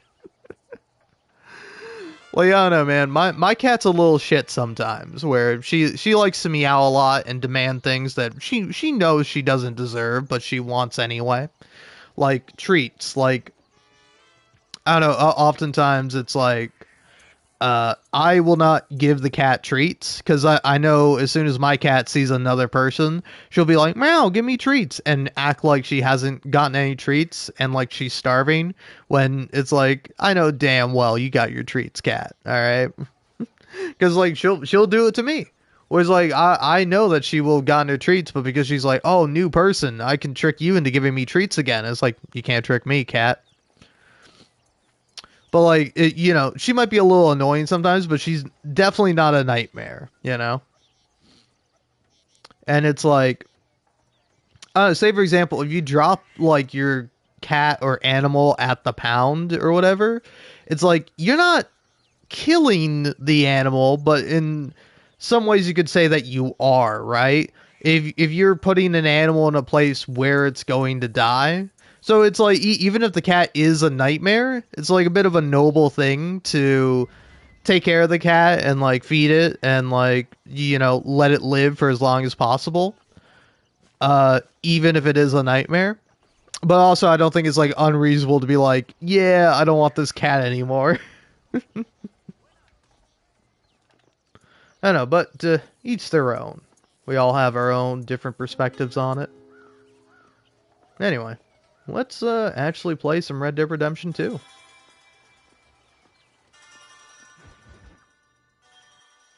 Eres llorón, maricón. Me das asco. Hablas lealtad, pero eres transparente. Estarás aplaudiendo cuando mi cabeza está empelado, ¿verdad? No, mi excelencia. Mis hombres y yo estamos trabajando noche y día por su honor. ¿Honor? ¿Qué eres, un muchacho? Jovencito sin vergüenza. ¿Qué diablo es este cabrón? That's the man who helped us defeat Reyes. The man I spoke to you of. A friend of Mexico. Hello, sir. Hola, gringo. So you are the bounty hunter, huh? Have you found your prey yet? No, sir. Ah, perhaps you come to hunt me, huh? Your country loves to make trouble in mine. Perhaps, but it isn't so. Ah, perhaps I should tie you to a horse and let it drag you around town. Or let the dogs fight you, huh? Then see what you say. I'd say the same thing. I'm here to bring two men to justice. Nothing more. Your politics or ideas of entertainment are not my concern. I suppose not. Pero son tuyos. Sinceramente, espero que me encontraste alguna compañía más interesante que esa bruja que me traíste anoche. Let me ask you this, sir. Do you know anything of the men I'm looking for? Escuela is from this province. His father was a borracho, a drunk who worked as a laborer on land cultivated by my uncle. Men like that are natural allies for Reyes. My people have lived and worked here for 100 years. We brought civilization. And these people, these fucking monkeys, despise us. We brought them God! And they turned their back on him. Now I fight to help them from themselves, to save them from themselves. I see in their faces that they would kill me if they could. They see only a tyrant. That is the way it is. These people need a ruler. Well, sorry to hear that. Sorry? Why be sorry? It is a way of mankind.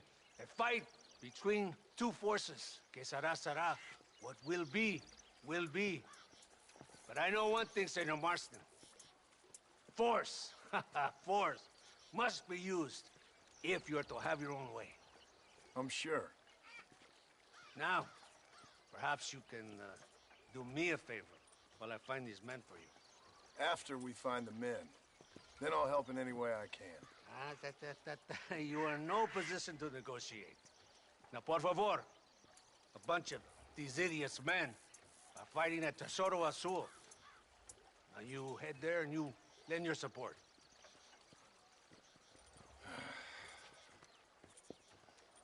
Baboso, ¿cuántas veces voy a decirte? No ponga detrás de mí. ¿Qué eres, cabrón? No está mi sombra. Vaya. Follow me. We must hurry.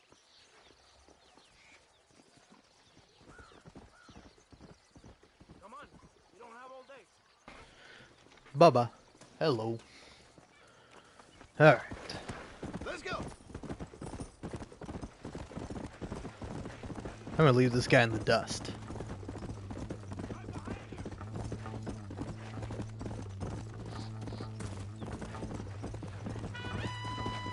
Yeah.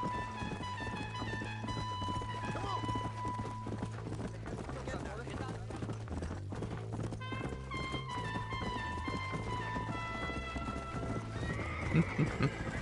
Hey, way ahead of you, game. Hey, you teleported him. There's no way he got over there that quickly.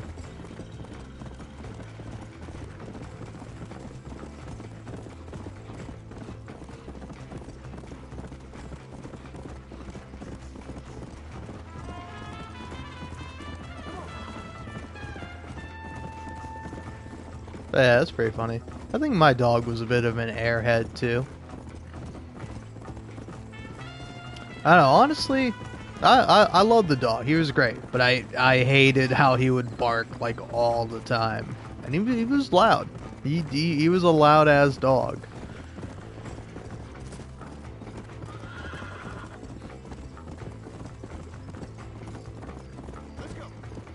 But fortunately, no longer with us now. I'll miss that damn dog.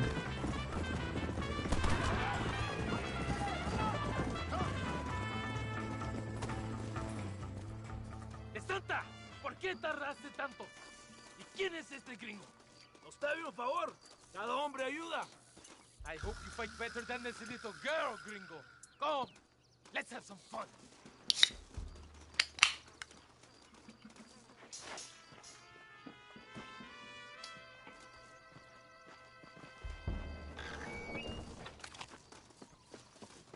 ¡Órale, compadre! ¡Estás con...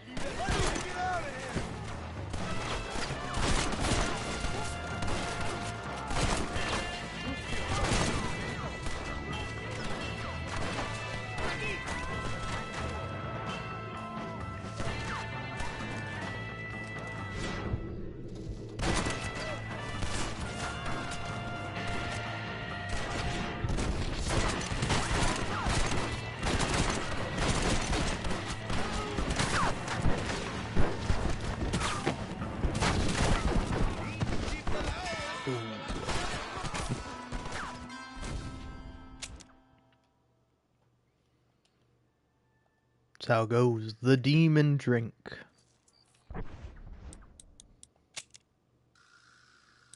Here, I am also curious about something. Huh.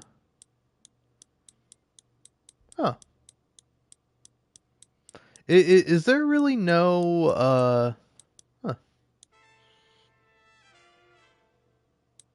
Yeah, is there no infinite ammo? Damn, that kind of sucks.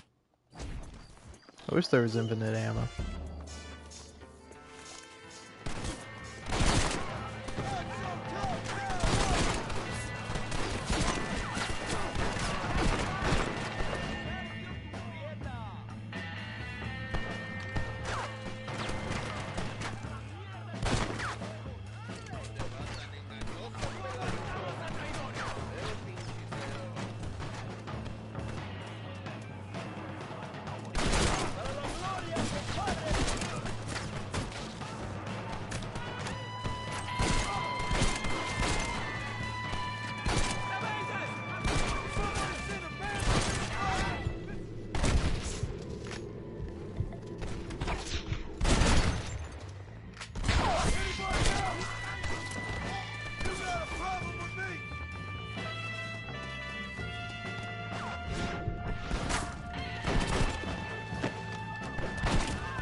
I heard the little oars crying in that house over there. Remember, nobody takes them before Allende. We did all this just to get women for Allende?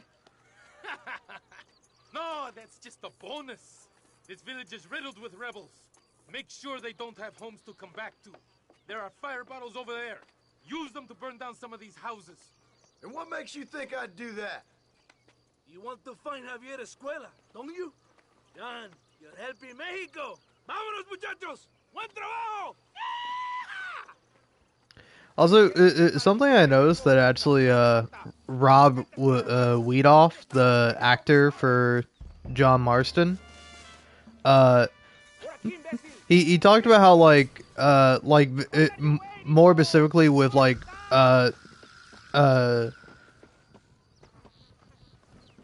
Escuela, is that he read Javier's name as Escuela when it's supposed to be Escuella, you know, because in Spanish the double L is pronounced like a Y, say me llamo, one of the more common things, my name, it's spelled me, M-E, and then llamo, L-L-A-M-O, and same thing with tortilla, where it's not tortilla, it's tortilla.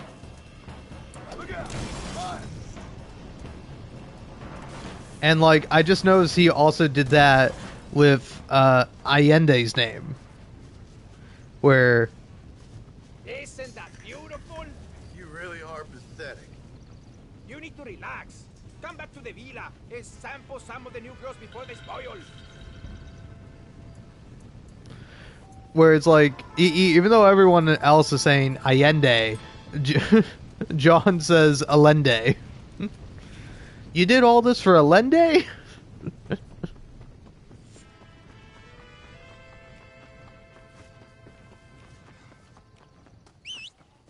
Well, I don't know. It's kind of funny where it's I don't know, because it's we know the real reason why he's saying the name like that, but what's the in-game reason for it? Has he just seen it spelled out where he's okay, I gotta go talk to Allende, or he first heard about going to talk to Allende from Americans, so now he's oh, okay, that's the way I'm gonna say it? Or is he purposefully doing it to be an asshole, to be oh, well, I don't have any respect for this guy, I'm not gonna say his name properly because I don't really give a fuck?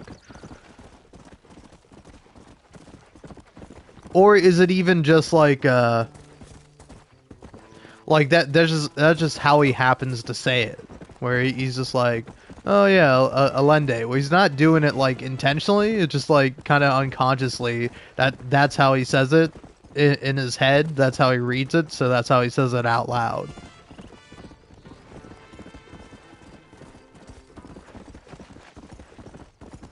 Because, like, I don't know, I'm very much of the belief that if somebody understands you, it's like, I think it is a little bit different for names, but, like, I think you can pronounce words however you like. If somebody understands you, then, hey, it's no problem at all. But, it's like, you can still pronounce things, like, incorrectly. And it's like, I don't know. I think people tend to make it like a big deal. But like, I don't know. If anything, I find it like interesting that a lot of different people can say the same thing like a bunch of different ways. It's like I don't think anyone's like, say for example, causing any active harm if you want to say tortilla as tortilla. It's like it doesn't really matter. It's like you might get made fun of, but other than that, it's like who really cares, you know?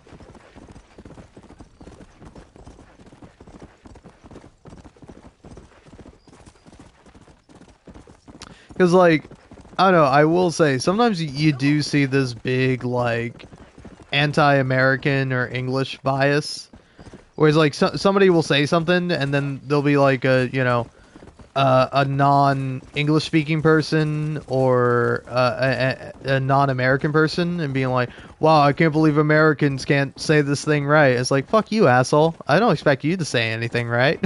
Like, say things however you want. I don't care. I'd be a prick if I did care. Alright. Yeah, I'm not even sure which mission this is now. But what outfit do I want?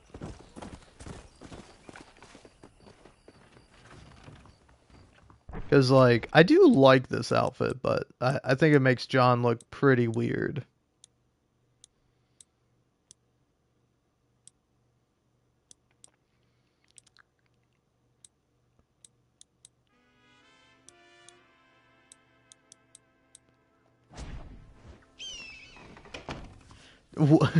Sorry, did a bird just fly through my building?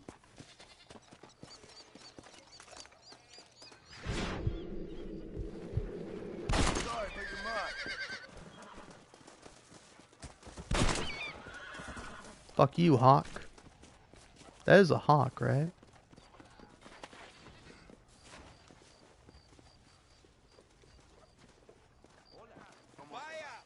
Yep. Made the classic hawk noise, which some people think is the bald eagle noise, but that's a fun little fact. When you hear an eagle screech in a movie, it's usually not an eagle screech, but more likely a hawk. Because, like, eagles actually sound more like seagulls than they do like hawks.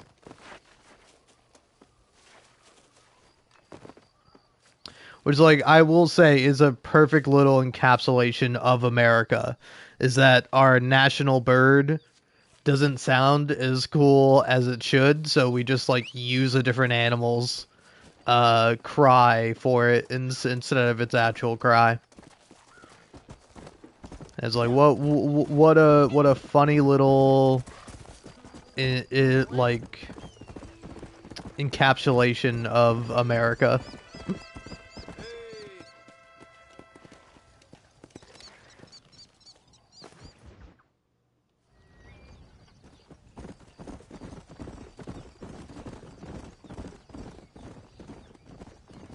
Mr. Marston, ride with us. We've been betrayed. What's happened? There's no time. Ride with us. Then we'll find the man you seek. Come. There's a convoy waiting for us. Come, we must hurry.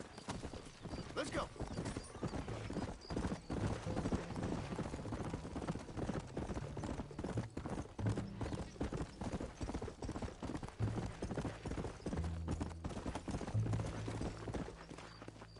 Los rebeldes tienen una fortaleza ahora. ¿A dónde vamos a parar? Abraham Reyes tiene un verdadero ejército. Dicen que hay cientos de hombres apostados a Torquemada. Creo que somos muy pocos. Cállense la boca, idiotas. Son campesinos nada más. Y todos se van a morir hoy.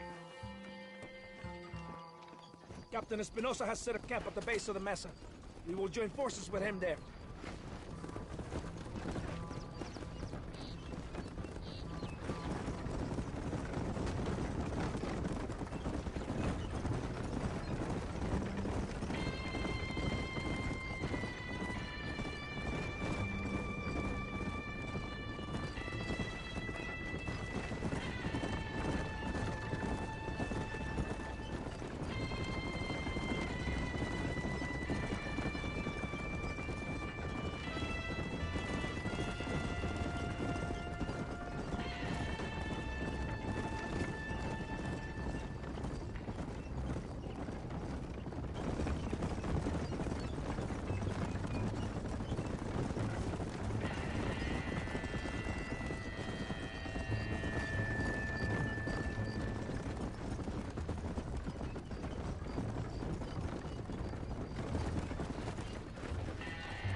Stone, wake up. We're almost there.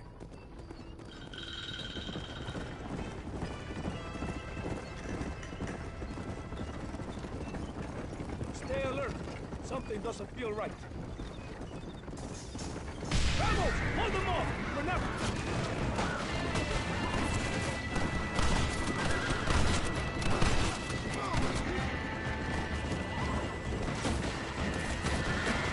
¡Behind us! ¡Kill those cabrones!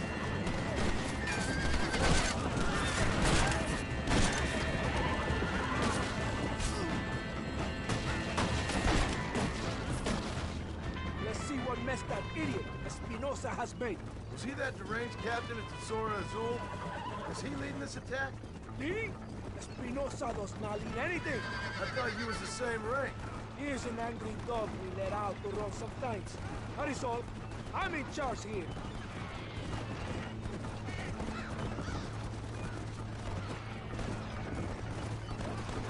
Follow me. We will leave the wagon here.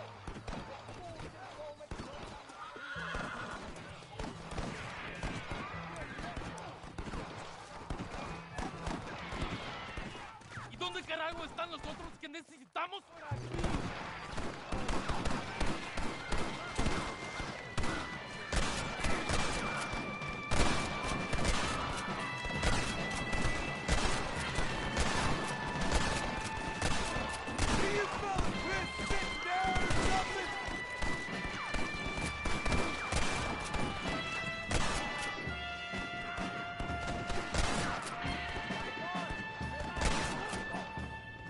That is all of them. Follow me. The men need help at the blockade.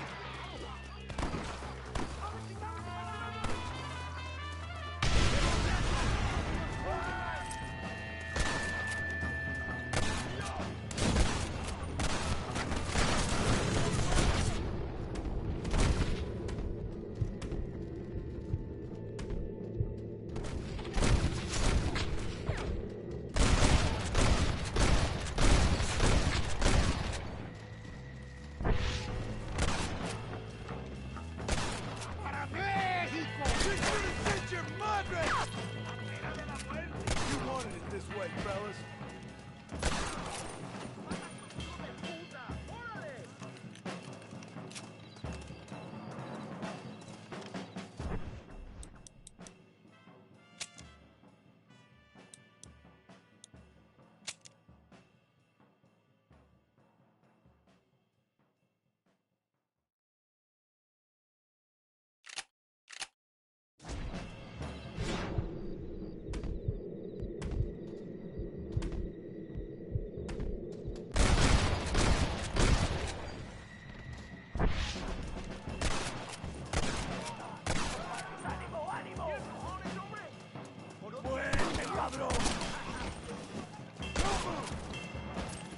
El valle está desesperado. What are you doing? I am leading this attack.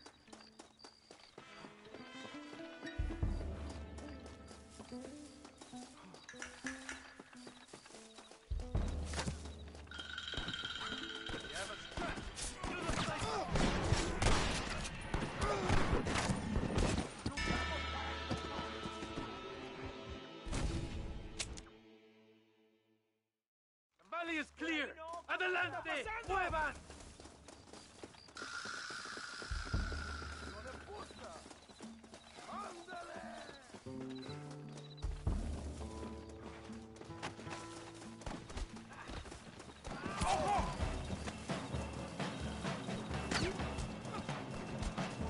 You take the snipers. We can hold up the rest. Follow me.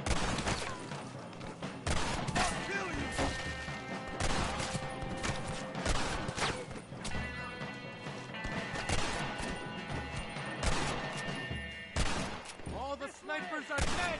Adelante. Sígame.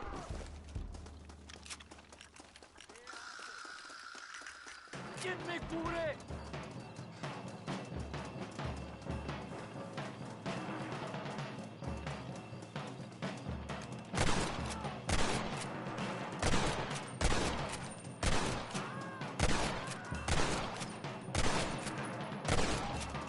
We ain't never gonna be friends now.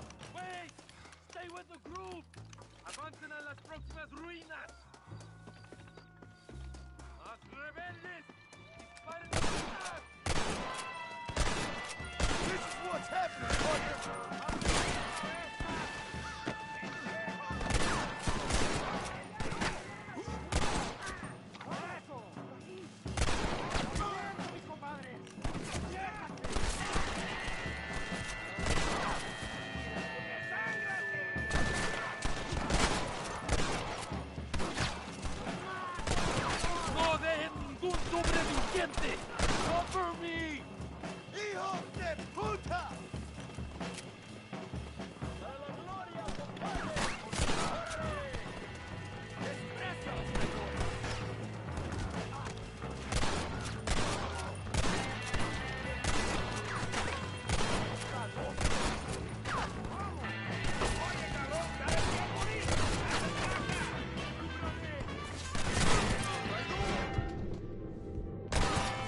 I'll be seeing you in hell, my friend.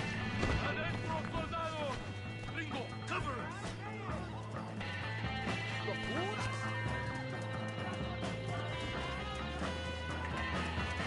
God damn it!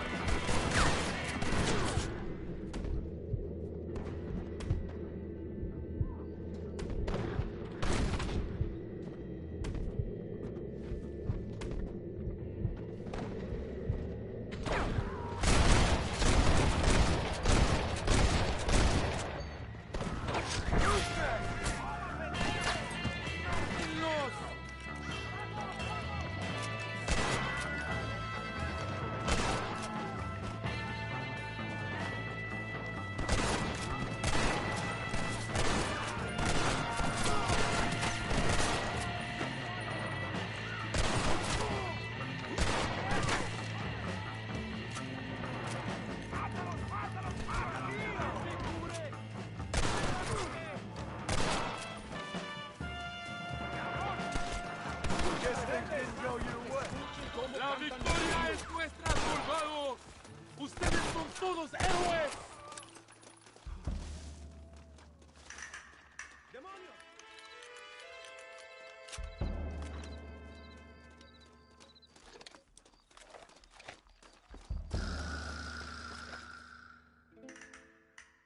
Tengo hambre, lo que sea, mujer. Amigo, ¿qué pasa? Killer like you deserves fine women and wine. The best pleasures Earth can give a man. I need some information, DeSanta. All in good time. My man and I will finish our business here and we can talk back at Escalera. The next time I see you, I need some answers, Captain. Go get drunk, go get a woman! Enjoy life! It's a beautiful struggle!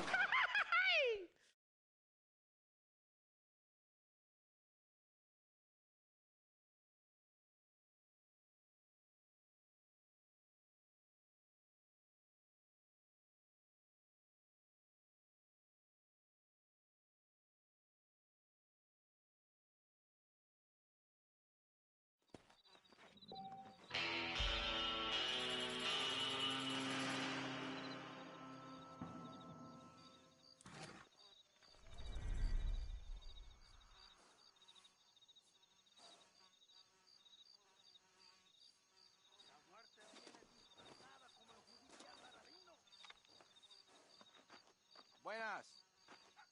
¡Inútiles!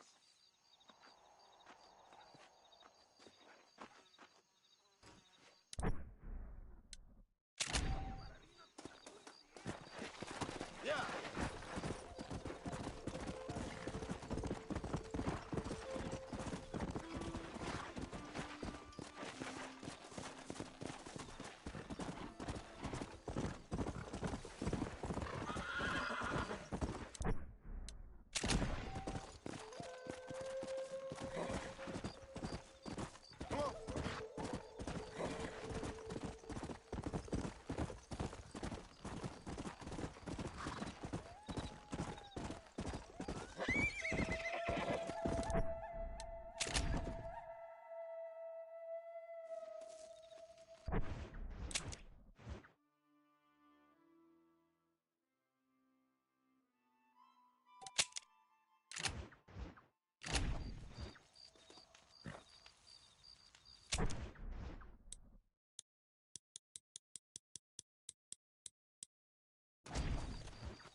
Ándeles lindas, simpatrióticas. Dale, que ustedes son putas y lo saben. Por favor, no me obligas. Oh, mi amor, nadie te está obligando a hacer nada. Solamente quiero que animes al hombre que va a salvar a tu padre. ¿Tú quieres a tu padre, cierto que sí, linda? ¿Ah? What's going on here, Captain DeSanta? Just a little recruitment. Nothing for you to be concerned about. You boys using women soldiers now? Our costumes are none of your concern. Apparently not. ¡De santo mariconcito! ¿Me encontraste algunas chicas? Ay, mamacita, ¿dónde has estado toda mi vida? Ve, mujeres. Ay, me gusta. These two patriots were keen to make your acquaintance, mi coronel. Fantastic. I love patriots. Hey, Sergeant Marston, you here to fight the war? And we shall make a patriot of you yet. I hope so. Any word of those men? Oh, yes. I heard they were riding with Reyes. I wanted to talk to you about it. De Santo, hable con él. Tell him what I wanted, huh? His Excellency, El Coronel, would like to employ you in escorting a train down rebel country. The job is dangerous, but you'll have the honor of... Mira. Another patriot? of knowing that you served Mexico in her fight against forces that would destroy our society. How much you offering? 20,000 pesos. And information as to the whereabouts of Javier Escuella. Okay, then. Mexico loves you, Mr. Martin. She has a funny way of showing it.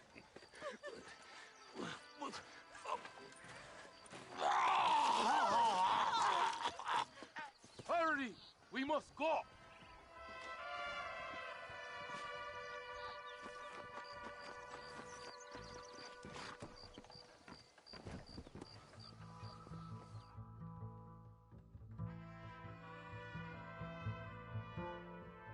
Oye, gringo! Are you awake? Does it seem quiet to you? I don't know. You tell me. We have not seen a single rebel yet. I'd say that's a good thing, wouldn't you?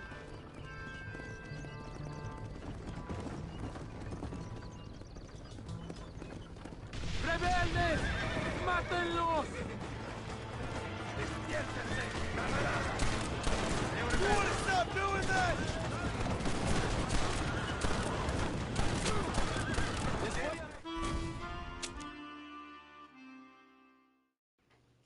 I mean, no offense, game, but like, isn't that the point of soldiers? Aren't they meant to die? I mean, they're not meant to, but that's the casualties of war. Why is it that when like these guys get like blowed up or whatever? Actually, yeah. Does anyone get blowed up?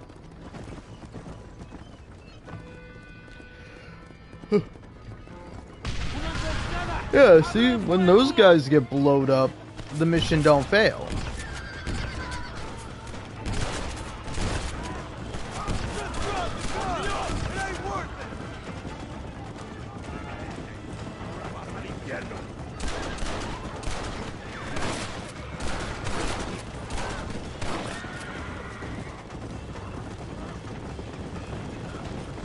I think that is all of them.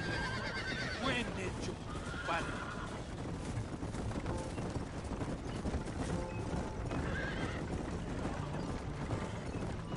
That was close. I don't know. This doesn't feel right to me. We're on our way to escort a train through rebel-held country. An ambush feels about right to me. ¡Soldado! ¿Quién eres? ¿Cuál escuadrón?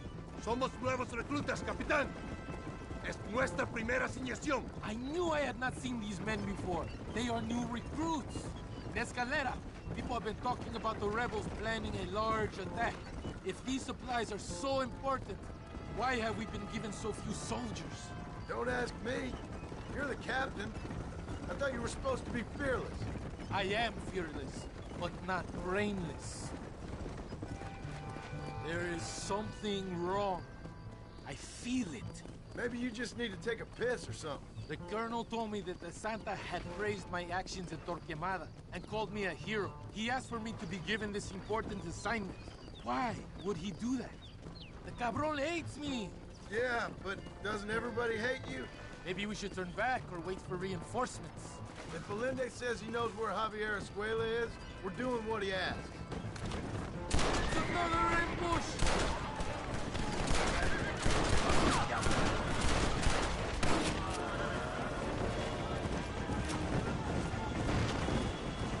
Están muertos, cabrones! Is that our train? Yes, it seems to be on schedule. At least one thing is going right for us. I agree. We ain't off to a good start.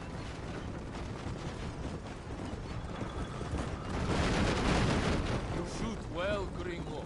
Tell me something. What is your weapon of choice? What do you mean? Come, my friend. Your belt is full of weapons. Which is your favorite for attacking a man? You ain't right in the head, Captain. We are close to Chuparosa now.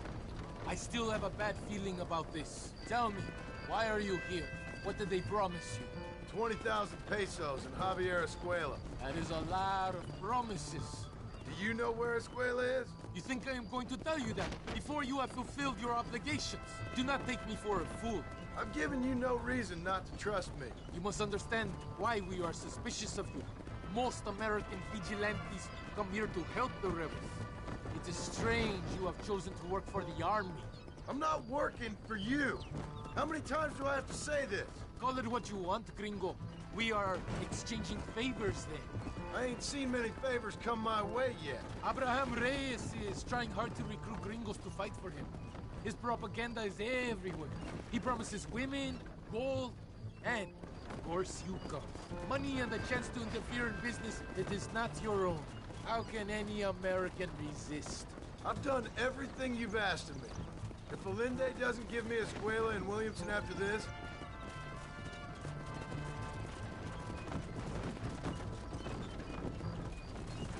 Here we are, at last. Soldados, abordamos el tren.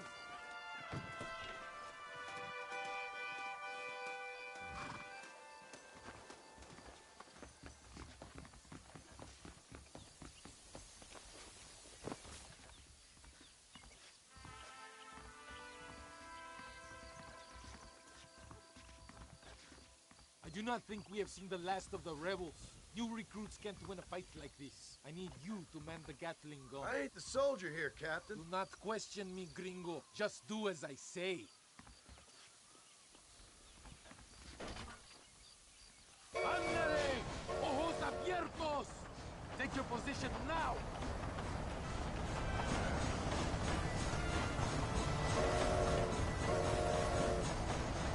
I hope you know how to use that gun. Can't be that hard. Just point, pull the trigger. Por Dios! We will all be killed! Don't worry, Captain. I've used one of these before.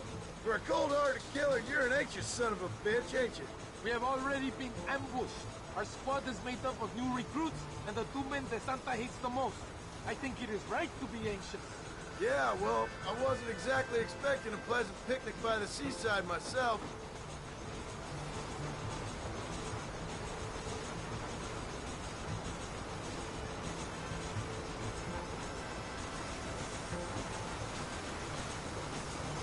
¿Qué carajo estás haciendo?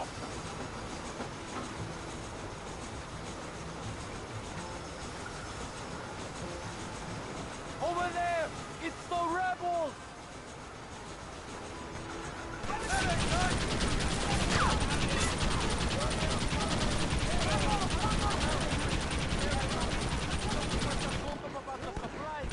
They better give me a square after this, I'm telling you. Worry about that later! We must hold them back! Keep them away from the steam engine! If they kill the engineer, we will all be slaughtered!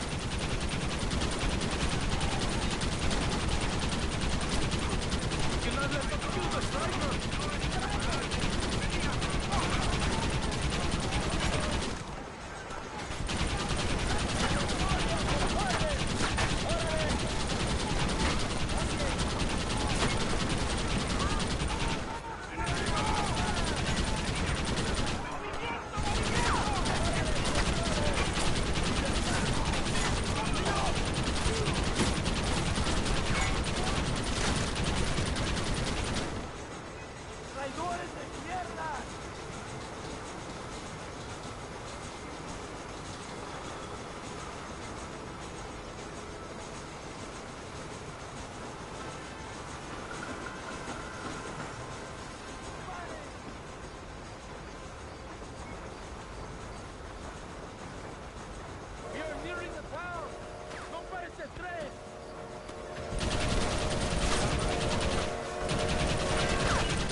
That's all of them. We do not have far to go. The base camp, put the gun down, gringo. That was madness. You did well, compadre. Very well. Whatever Allende promised you in return, you have earned it. I don't think DeSanta expected us to come back from this. Did you want to kill him, or should I? No. Until I find Escuela, he's more used to me alive.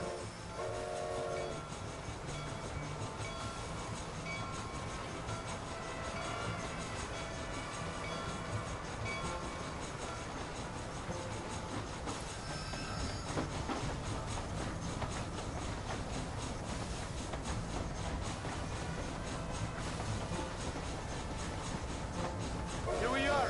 Thank God. We are lucky to be alive. Go to the camp. The base commander will want to speak to you. Ese debe de ser Marston.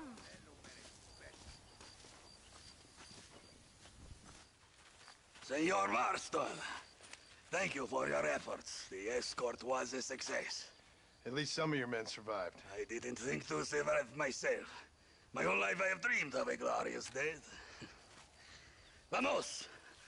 Rapido antes que nos ataquen otra vez. These socialist pigs cannot be allowed to win.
Excuse me.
You know, I will say, if you want to watch a better video than this live stream, you can go check out a rant about video game puns, semi-ramblomatic by Second Wind, i.e. Yahtzee. But like, he's talking about like the Twat Cafe in GTA 4, and like, I'll be honest, like I don't know why in America we say twat. Like, it's like twat is like fun, it's silly, it means vagina, but it's like not as offensive as like other slang words for vagina. Where it's like, I think most people are kind of cool with it. Where it's like, I don't know, it's kind of interesting when I was looking it up. It's like people were like, oh yeah, the male equivalent would be like bastard or dick or something like that. But it's like those aren't as extreme, especially as some words for vagina are. But it's dude, it's so funny. I had a viewer for like one moment, and then I was like, you know what? I'm gonna talk about this, and back down to 0 viewers, baby. That's what I'm talking about, man. But yeah, no. I find it like just. It just like so funny where it's like sometimes it's like yeah I think they got it right over in Britain with twat like if you say twat like not only is that like an insane thing to say like who says twat first of all but then like on top of that it's like why are you saying it wrong, you know? It's like if you want to say twat, I guess that's fine or whatever, but it's like fuck you. If you want to say twat though, I'm like hell yeah. Oh yeah, nice twat. Like that is pretty fun.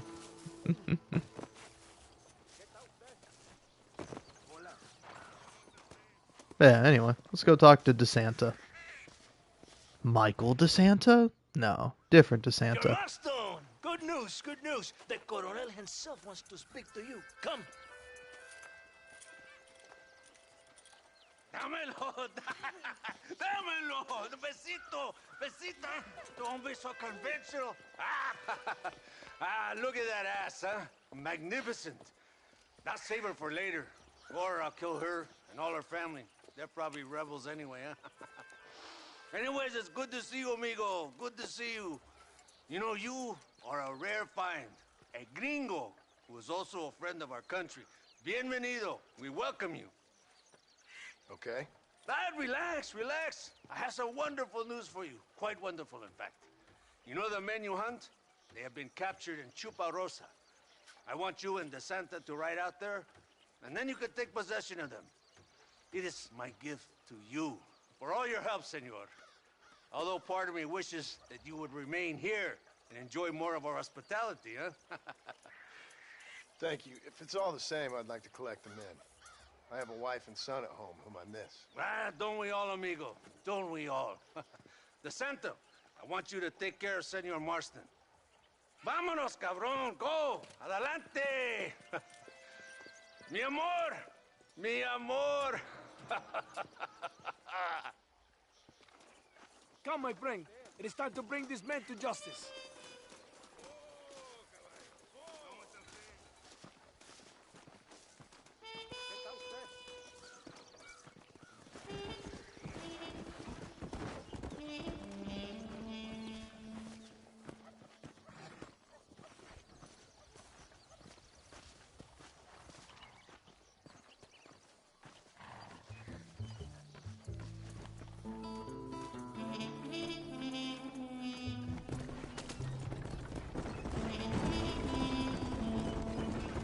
Very good news, my friend.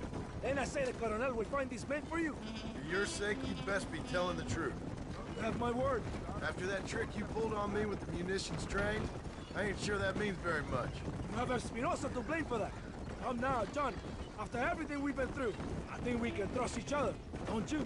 How did you find them? They were captured just outside Chuparosa. Every rat must come out of his hole eventually, being held in the church. A chance for them to contemplate heaven. Before you send them to hell, we have the area surrounded. Oh, cheer up, John. This is what you came for.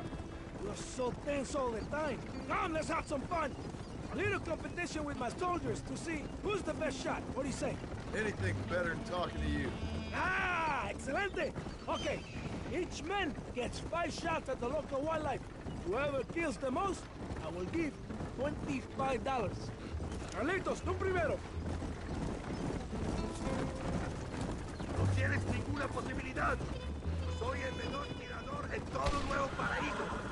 You never did tell me why you're hunting this outlaw. I guess it beats getting a real job. You know, if you were less secretive, people might be more inclined to trust you. Are you married? Or do you rape young girls like your colonel? No, I could never touch a woman like that. It's not my way. But for them, it's an honor to please their leader. My wife and child have been taken from me. That's why I have to find these men. I can sympathize with you, Senor Baston. I am married to my country. And these rebel traitors, they're trying to take it from me. No, I never took a wife. a woman can be a powerful force. Like my mother, or a destructive one. Like my mother, I find it better to avoid them. So many strong men become weak by giving in to temptations of the flesh.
Go, my friend. They're in the church. Now worry. Right behind you. Very reassuring. This is it. Moment of truth.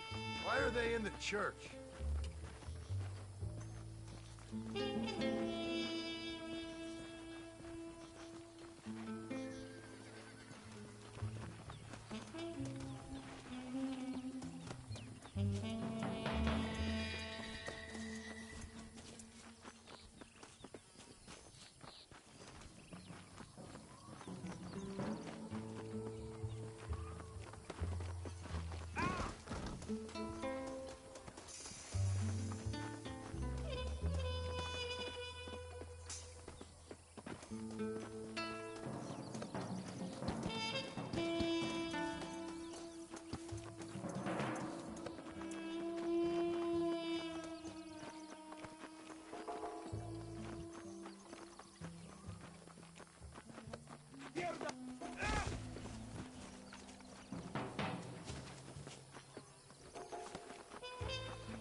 ¡Maldito!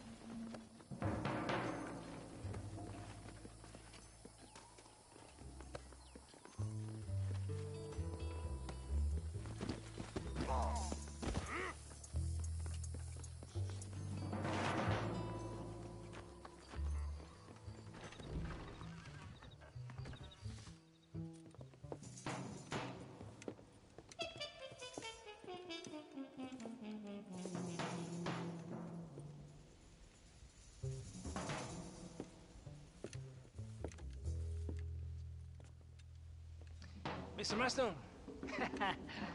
Gracias for your service to this land.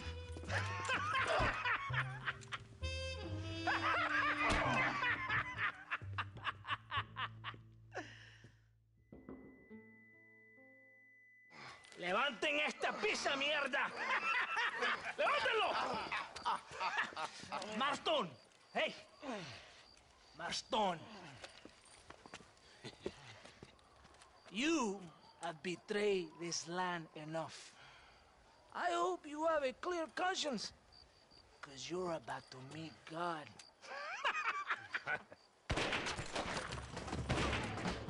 My brother! They will kill you if we don't get your ropes off. Over here, I will free you.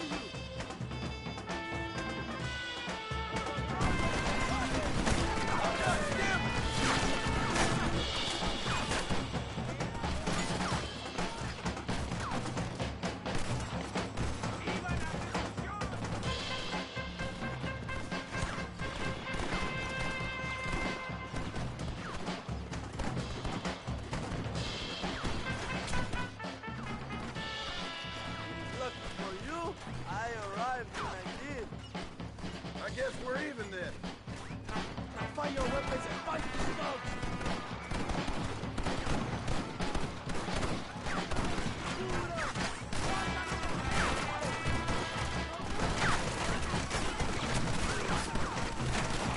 Vengan, hermanos! They kill you! Fight, come!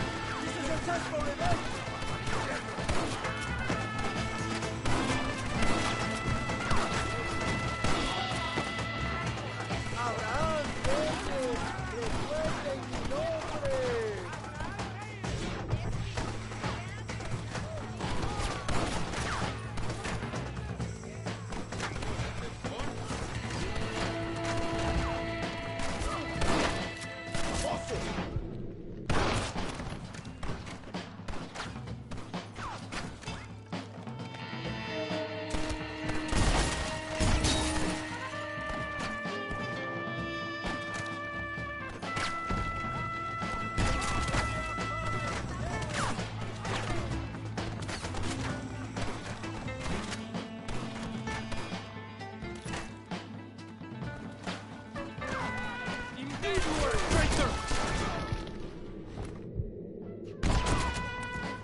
My brothers!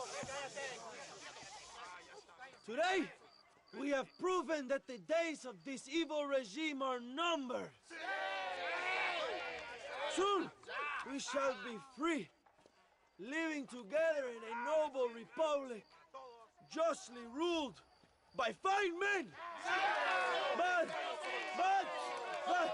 el trabajo, the job is not done. Our struggle is not over. We will fight all day and night until local tyrants like Allende are no more. And him and all his dogs are brought to the sword. We shall be free. This time things shall be different for every man and woman in this land. And one day soon, Allende will know justice. My brothers, fight on! In our hearts, we are all free. Let us make it so.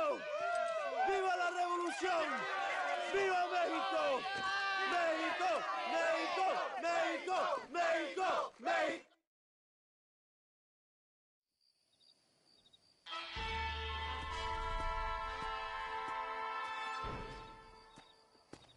I'm dying. Why don't he give a fuck?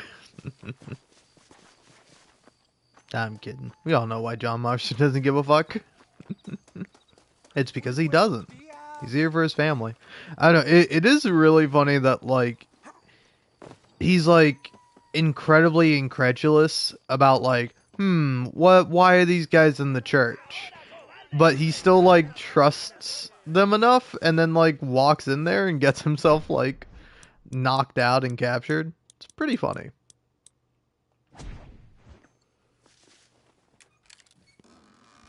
Anyway, I'm sticking with this outfit, at least for the rest of Mexico. Because why not? I'm a rebel.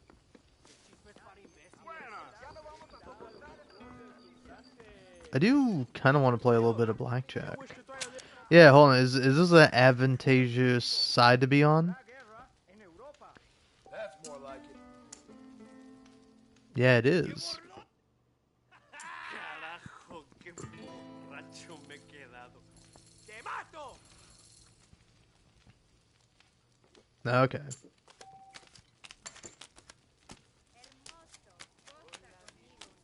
I'm no tonto. Yeah, skip help. So, what do I have? A 15? ¿Cómo me despierta el humo de la pistola? Cabos pelea, ¿no? Pues te la doy. Y aún más. I'll stand. 19. Yep. General Sánchez va a visitar Nuevo Paraíso el mes que viene.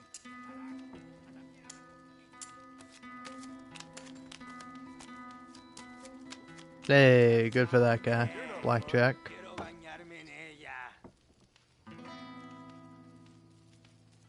I guess hit me. Stand. Hey, I win. Thank you very much.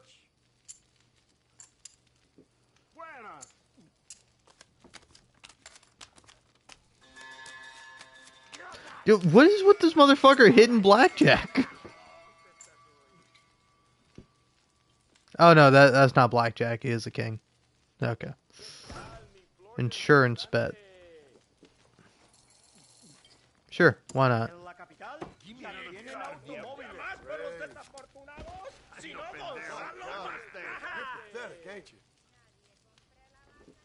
Well, double down.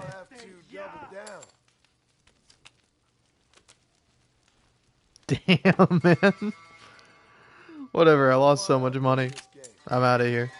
That about sums up my luck recently.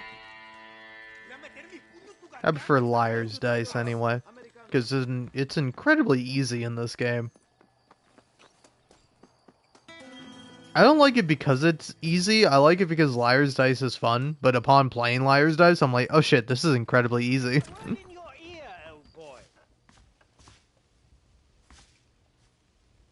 Excuse me, sir. Excuse me. You are an American, are you not? Last time I checked. Oh, thank God, sir. Thank God. I have had it up to here with Dagos, up to here. Savages. Well, I do what I can to help. But this land was imagined by an angry God for an angry people. Well, America ain't exactly a peaceful paradise, mister. Well, I tried, but at least you lot try to speak bloody English. And this bloody lot, my God, if I'd wanted to speak Spanish, I'd have gone to Spain. Why didn't you? Good question. Well, you know, business, I suppose. Devil making work for idle hands, what? Now, listen, friend. If you were to go west to Nosalida, I'd give you a reward for picking up a package of mine from the docks.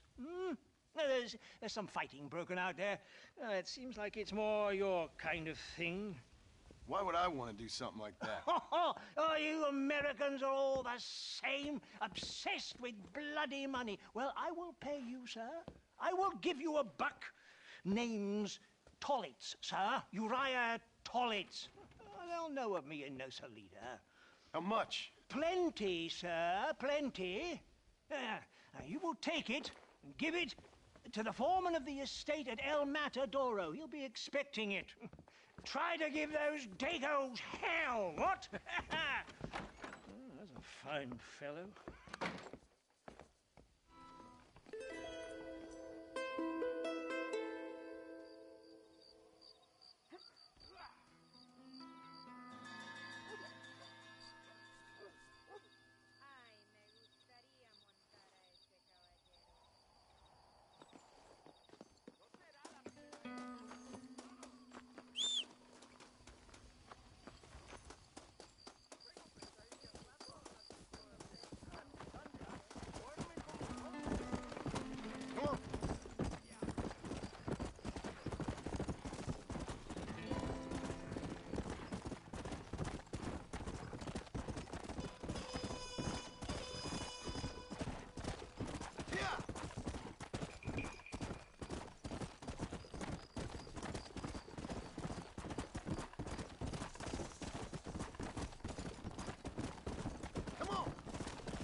Let's go!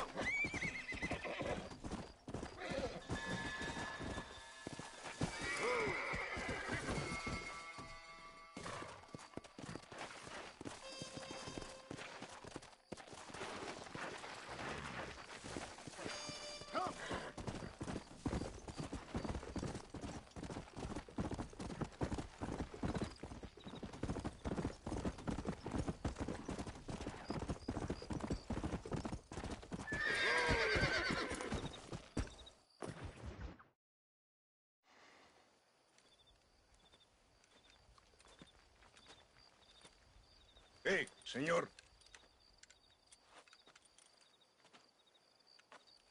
You want trouble, friend? Manos arriba. ¡Antelas!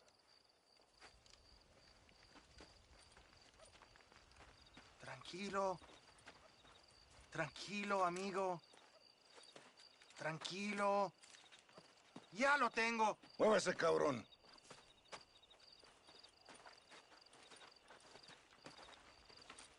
Muévase.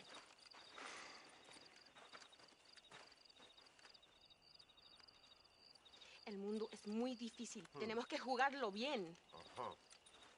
Ah, Mr. Marston, I knew you would come. Thanks for the welcoming committee. I'm sorry, we cannot be too careful. The world is very dangerous. Especially when you greet it with a gun. Please.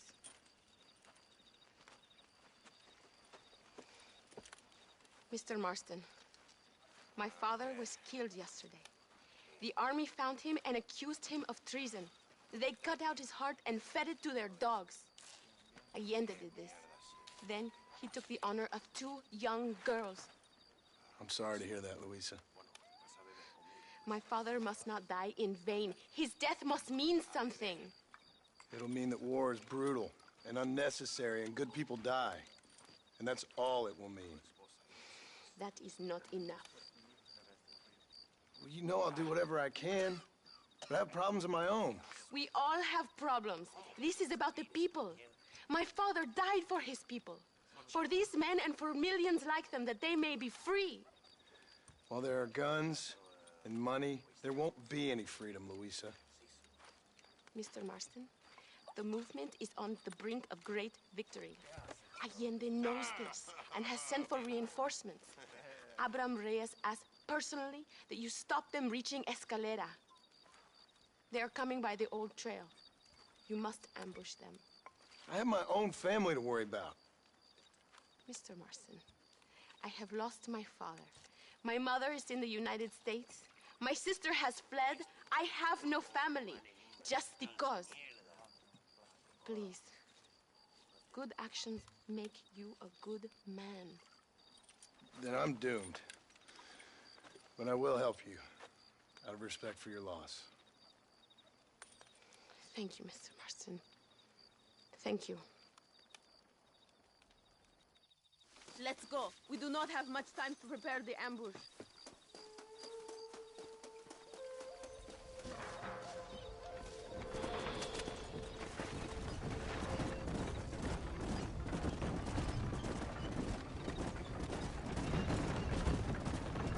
I'm sorry about your father.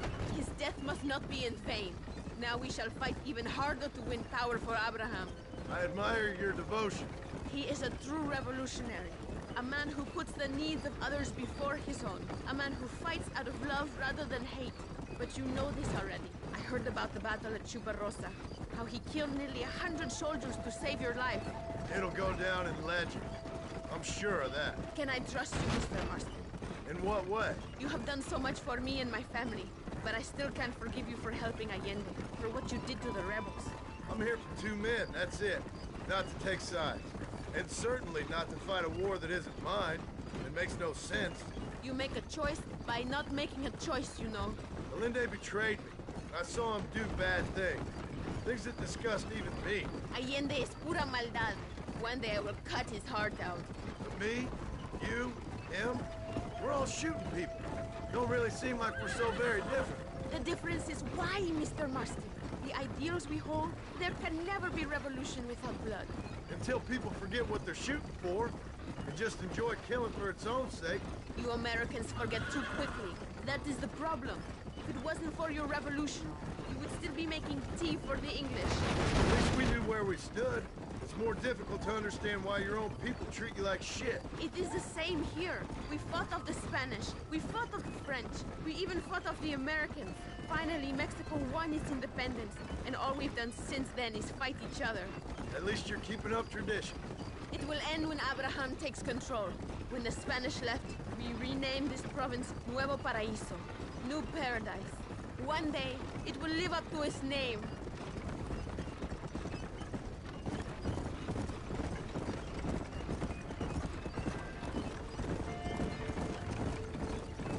Why do you doubt our revolution so much, Mr. Marston? I guess I can't pretend to understand your country's politics. But you think we are fighting for nothing? Take no notice of me. I ain't got much faith in power just now. That is exactly why we must continue to fight for change. Nothing ever really changes. You are a man who has lost his spirit. No doubt. I once believed it was possible to make a difference. The men I'm chasing, they did too. That if we spill enough blood, we can change the way people think. Revolutions are always won with blood. And after the fighting's done? Freedom. We ain't never free. Be honest with yourself, and you will be free.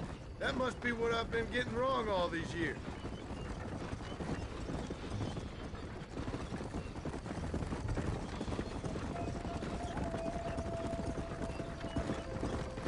Thank you again for helping my mother and Miranda to escape. If only I'd sent my father as well. You did everything you could. They know nothing of my father's death. I feel terrible, but it isn't safe for them here anymore. After we win, they can return to a new Mexico. And what about you? I will stay and fight. I am ready to die if necessary. Emilio, too. We are a close family. Do you have children, Mr. Marston? I have a son at home and a daughter in heaven. Is he looking after your wife? I hope so. He's not much younger than you, but I don't know. He's still young. We tried to protect him, give him a gentler childhood than what we had. Guess I failed at that. What is his name? Jack. Jack Marston. I ain't been much of a father. We tried to hide the bad from him growing up, but he saw things he shouldn't. Children see more than you think. That's what I'm worried about. I don't want him to become a man like me.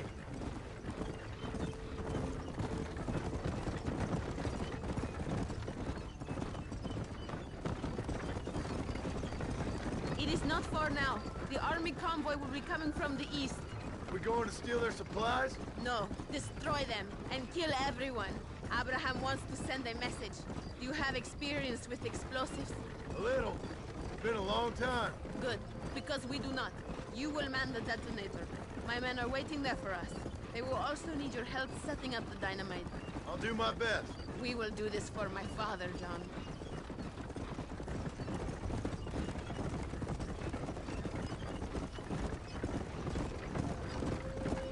There they are.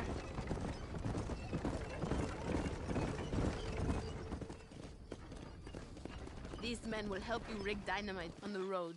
Please tell them where to place it. I'll be waiting up above, watching for the wagons. Okay. Follow me, gentlemen. You are the expert, gringo? Show us where.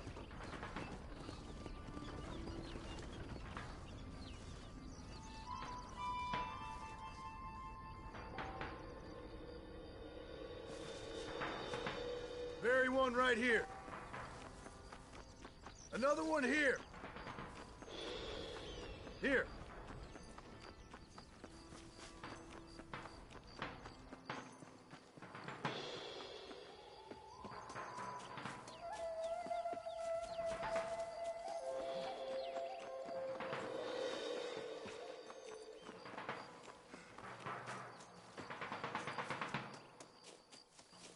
They are coming.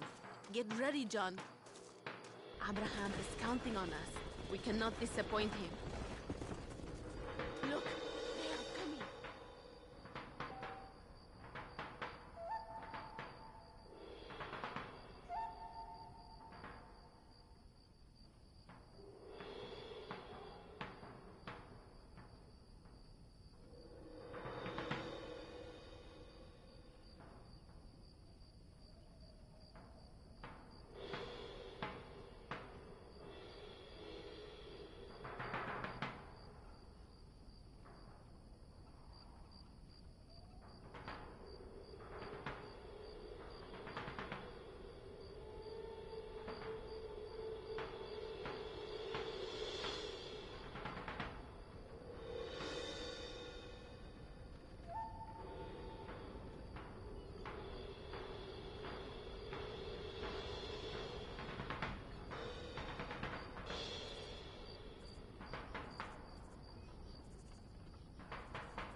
Thank you, Mr. Marston. We are a step closer to power. My father would be very proud. I hope it was worth it. I must return to Campo Mirada. Meet me there when you can. I will do my best to return the favor.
Let's go. Buenas.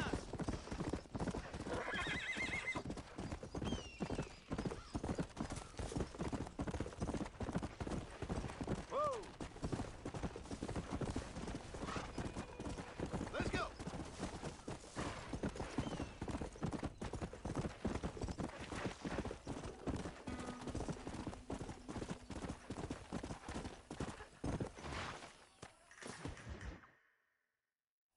Apúrese. Armas. John! John! Thank God you have come. That wretched animal de Santa has been sent to oversee a massacre in El Sepulcro. Come, we must stop him and finally kill that vermin and all of Allende's other followers. Go now. My men will show you the way. I will stay with the camp.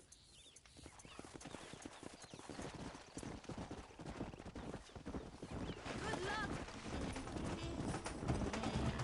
It is good that you are helping Luisa. It ain't right what happened to her father. She's a brave girl. She can fight as well as any man. She ain't the only woman I've seen fighting for Reyes. Yes, women, even children. Everybody must become a soldier if we are to win this war. That's a lot to sacrifice. I just hope it's worth it. It is better to die free than live as slaves.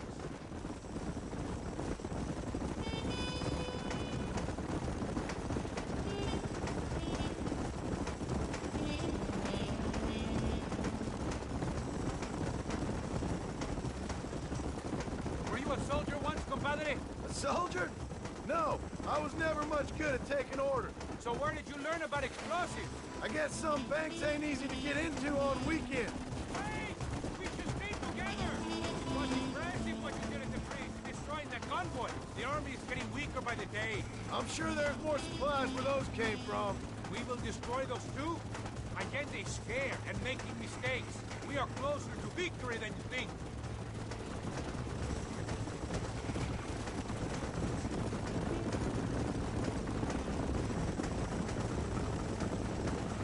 We will speak when we get there. We must save our energy.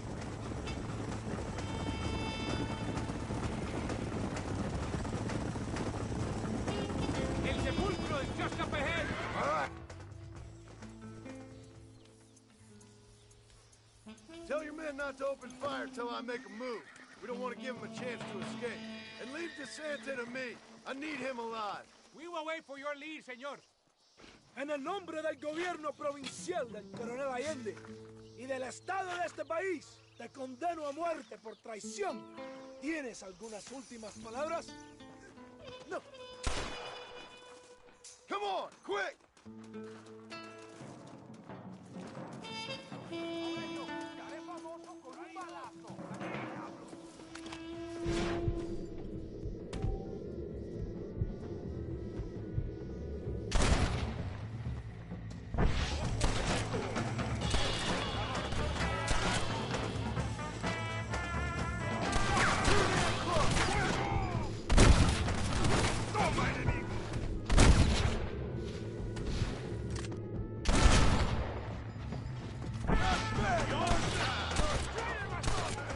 It's no use running, DeSanta.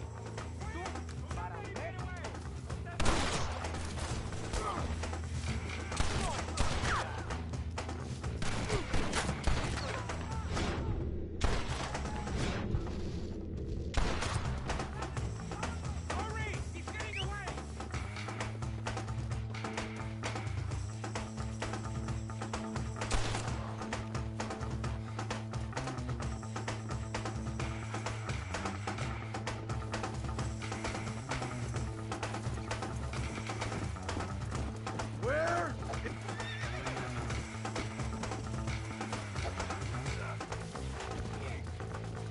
Ah! Mierda! You're making a big mistake. Think about what you are doing.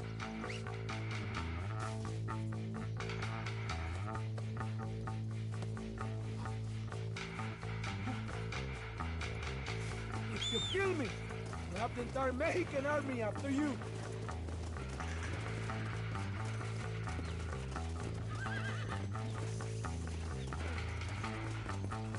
Let me go. I am begging you. You get smelly in. Let's go. You're angry. I can understand that. Come on, easy up now.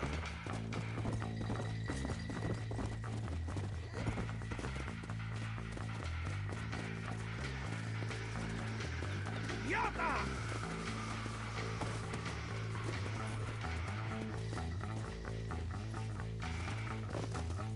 Please, we can come to an agreement.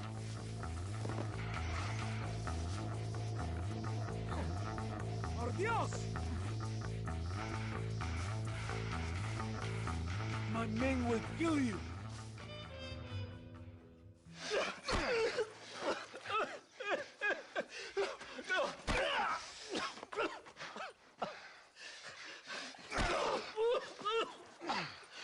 You fucking pig! Go back to your country! Where is Javier Escuela? Wait. Okay, all right. Shit. All right. Casa Madrugada. It's hold up there.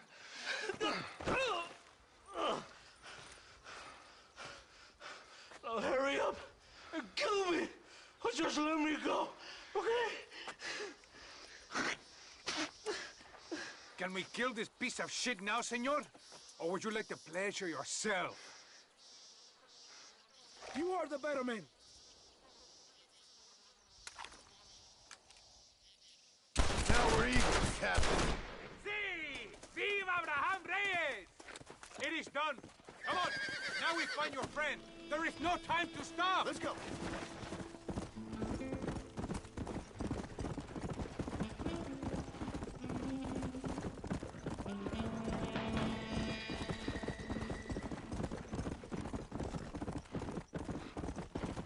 Yeah. Yeah. I am glad it was you, compadre. There's some things you gotta finish yourself. That man is responsible for hundreds of innocent deaths, maybe thousands. He will burn in hell. We all will, my friend. Espinosa is dead, the Santa is dead, the army is without leaders. We must move on Allende now, before it is too late. First, you need to help me find Javier Escuela.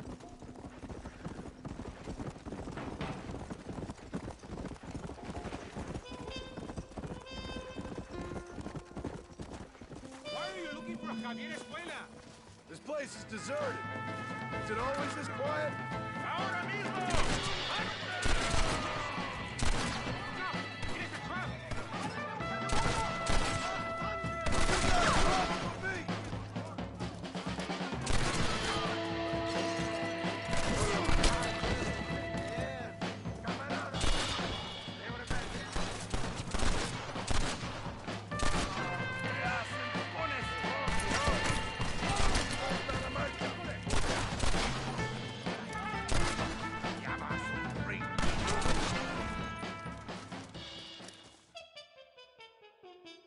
Hey, you lady.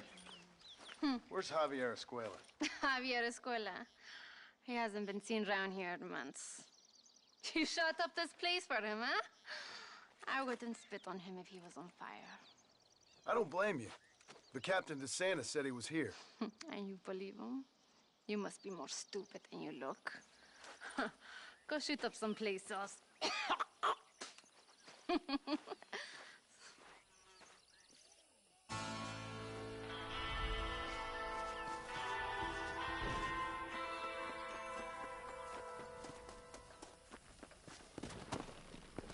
Come on!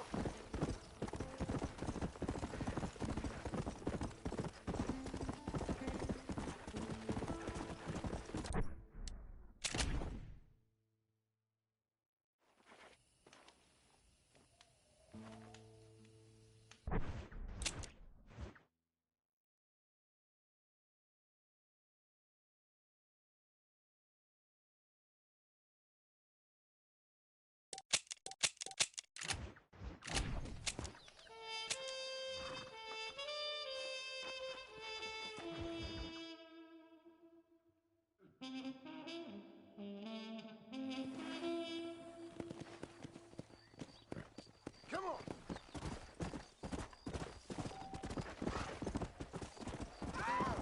No seas tan pusilánime. ¿Qué me dices?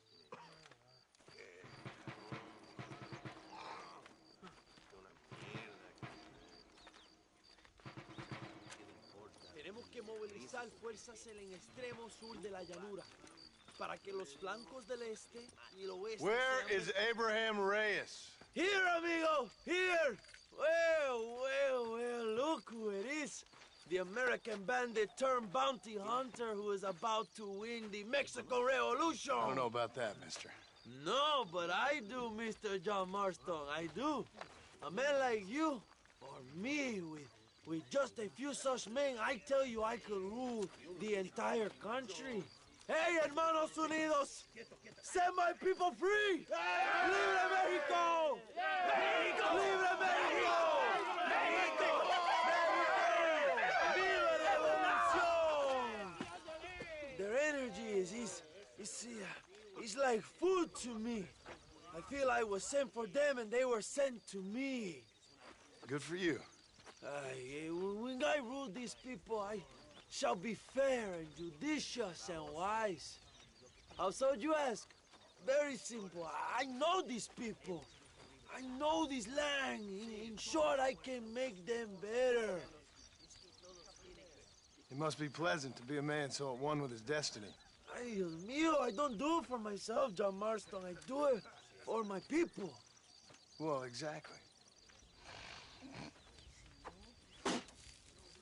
Sarcasm, my friend, should be beneath a man such as you, don't you think? Very little is beneath a man such as me. Ha! Okay, well, in that case, I assume a little robbery will be a pleasant day's work. All in a good cause, of course. Come, my brother. Let us strike while the iron is hot.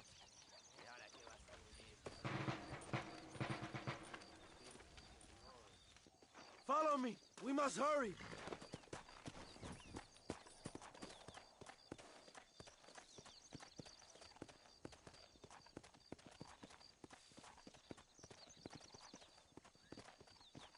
Come on, John. We do not have time to stop.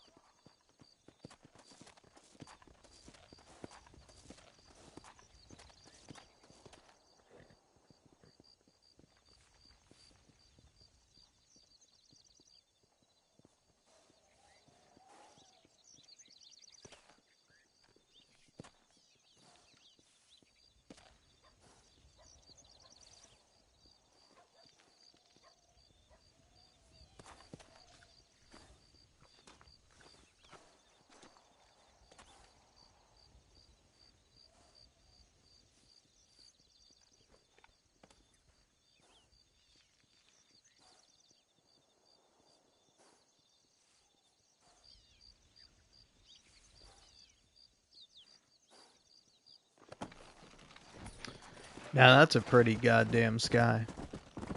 Also, I will say, it is kind of funny. I started playing Red Dead Redemption purely because one person requested that I play it. Of course, now that I'm playing it, they're nowhere to be seen. But hey. I'm fine with that. They weren't very funny. Tell me more, John. Are my sources correct? Have you come to Mexico to murder your two best friends? Not exactly. We were friends once. A lot's changed since then. Now that we are friends, I hope you will give me some warning if you get a sudden urge to kill me. You'll be the first to know when I kill you, I promise. So where are they? Who? Williamson and Escuela. I'm not sure exactly where. They are definitely in Mexico. That much I know already. You told me you'd found them. And I will. I have my very best men working on it. If I find out you're lying to me, Reyes, you'll really see the man I used to be. I will give you your friends, I promise. Just give me time.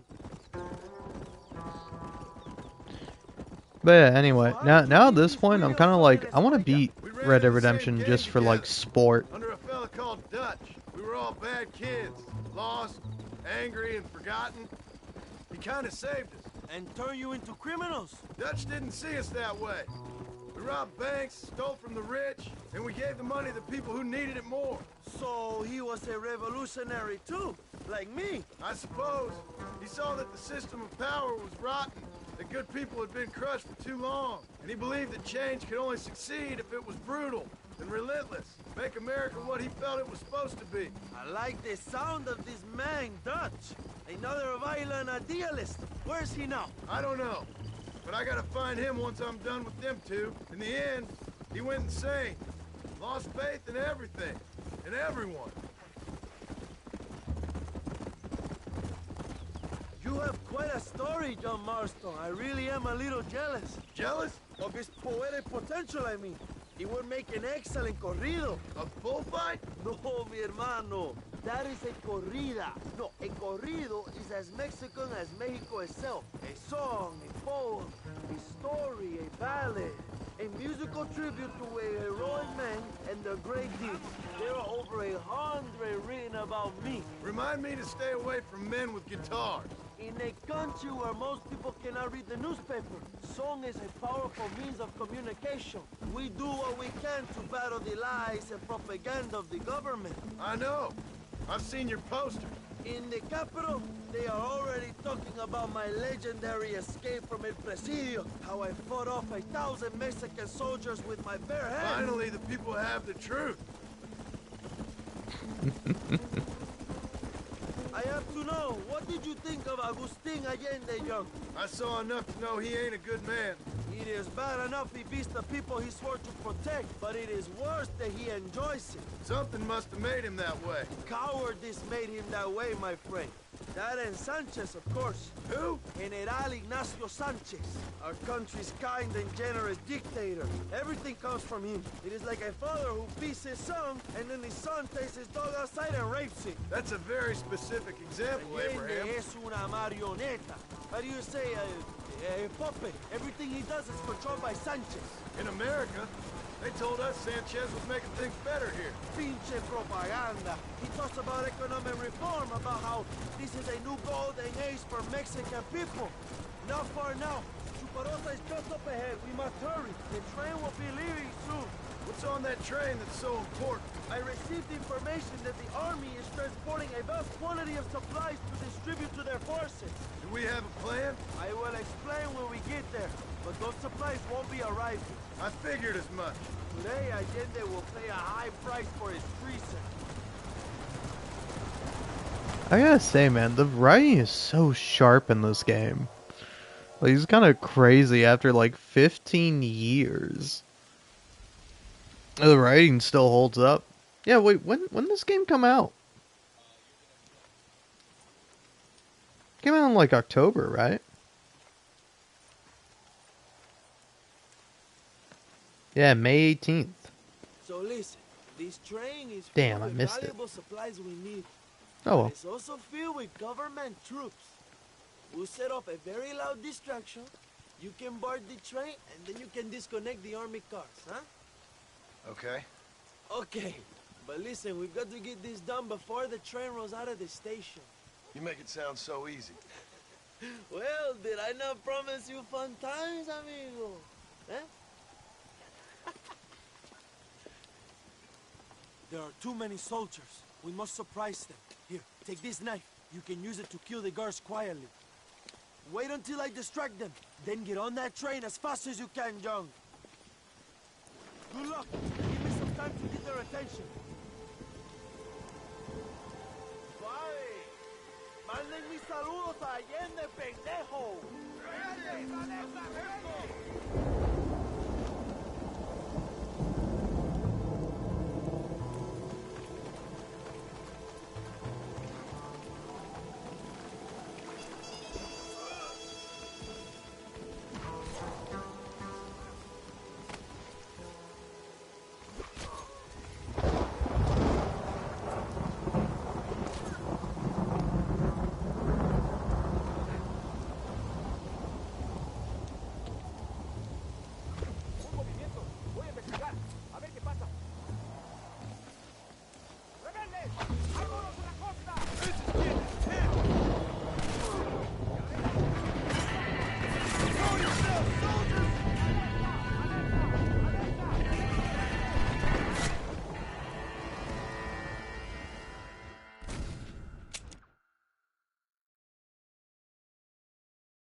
All right, let's smoke these fools!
You move like a cat onto that train.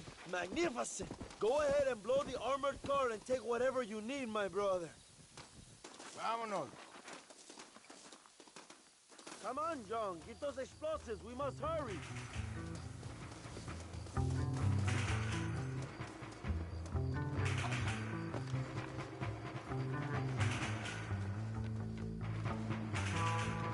Come on, my friend. Keep that hatch open.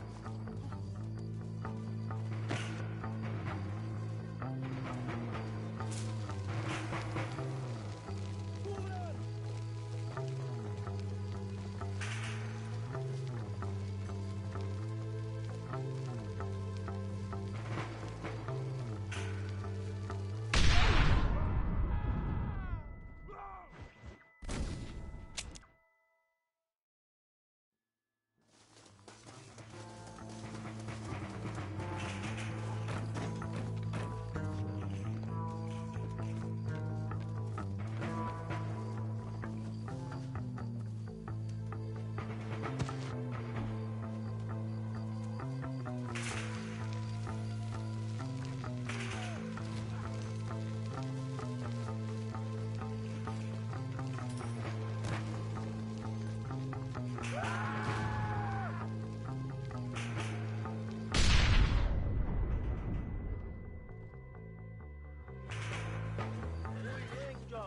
Take a look inside. Maybe Allende has another gift for us.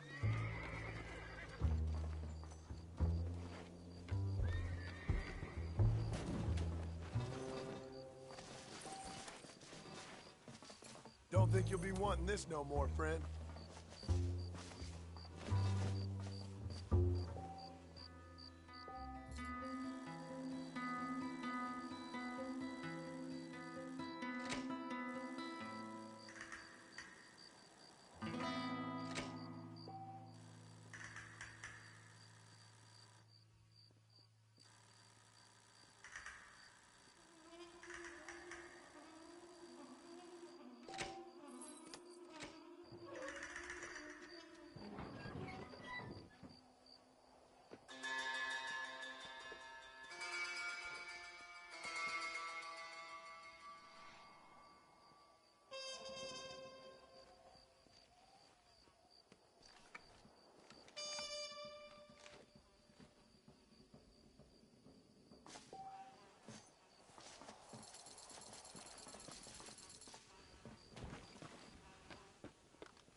Dinero! This is a great day for the revolution!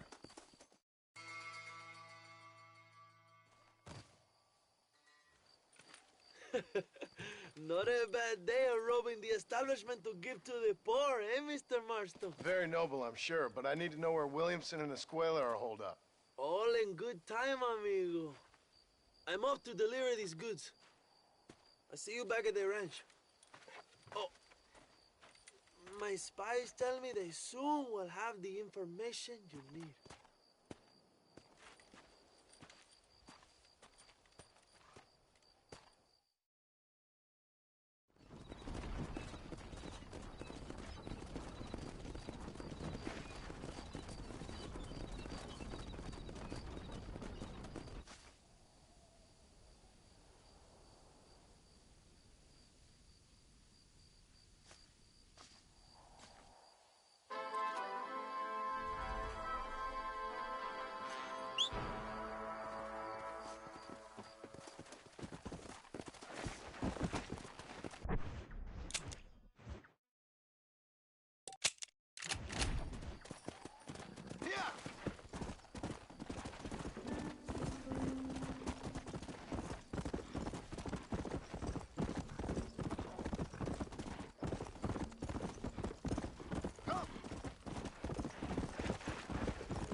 Let's go!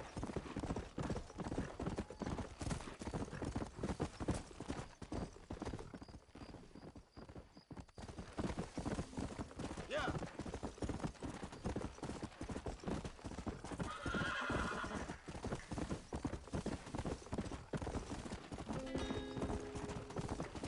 Come on!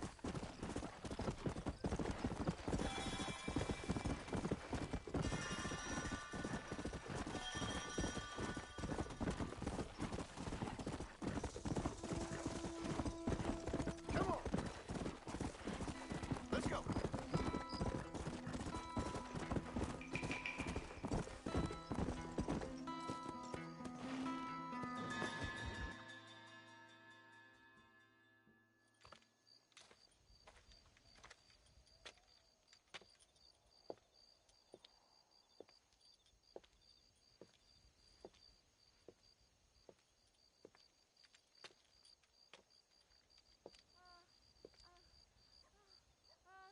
¡Ay! ¡Tú eres la mejor puta que he chingado! ¡México! ¡Qué rico! ¡Ay! John, excuse me.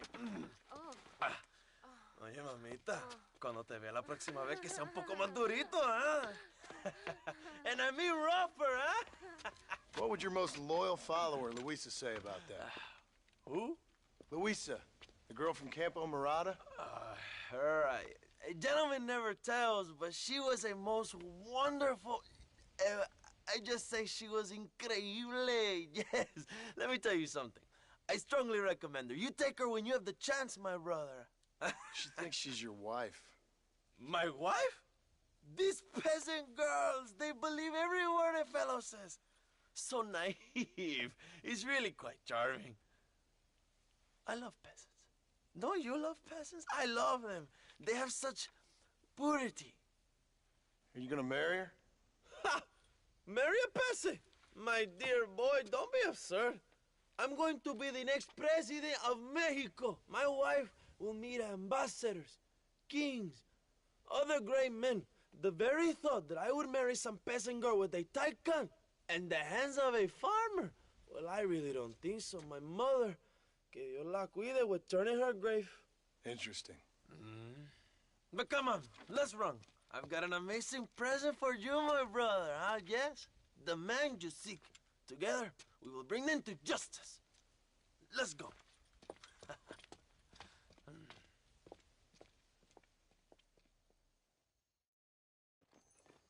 Let's go, John. Today we will both have victory.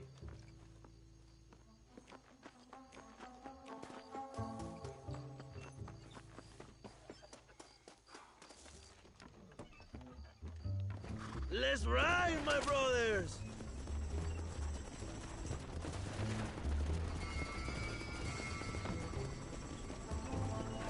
My brother, I just received word of your fight with Allende's men at El Sepulcro.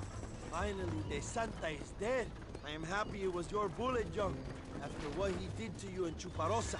I wasn't gonna give him a second chance to kill me. It must have felt good. Not particularly. He was hardly worth a bullet.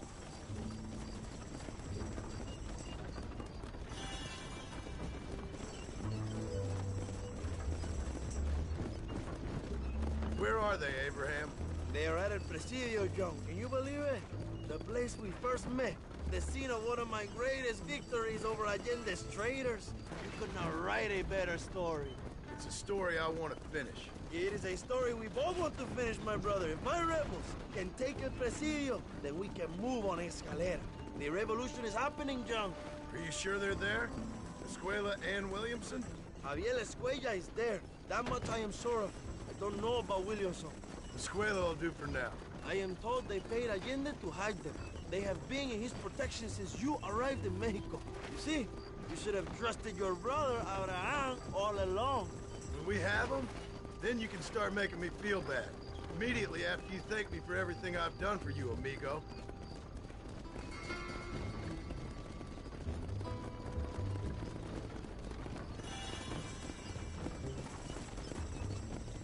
I knew I had heard the name Javier Escuella before. He is from this province. They tell me he was once a notorious bounty hunter and also one of the early revolutionaries. That sounds about right. All before my rebellious urges took hold, of course. I think I was still traveling in Europe at the time. I was living in Madrid with the ambassador's wife. That sounds about right as well. Escuela was always a torn man. A cynic who desperately wanted to be a romantic. Whereas you, John, are a romantic who wants to be a cynic. Javier would die fighting for what he believed in. He had a lot of passion, but no love. Although he really admired Dutch, of course. But then we all did. You was the leader of your little group of fortune hunters, ¿verdad? When Dutch started falling apart, it hit Javier harder than any of them. He went crazy. It was like the one thing he'd ever believed in turned out to be a fraud. You talk about him fondly. It ain't exactly fondness. We was close once, but he never cared for me or anybody else. Not any of his so-called brothers. He left me to die when he had the chance to save me. And didn't he teach you any Spanish during all this time you were together? I remember cabron being used a lot. Well, now you get to pay that cabron a surprise visit. I ain't here for revenge. I just need him and Williamson.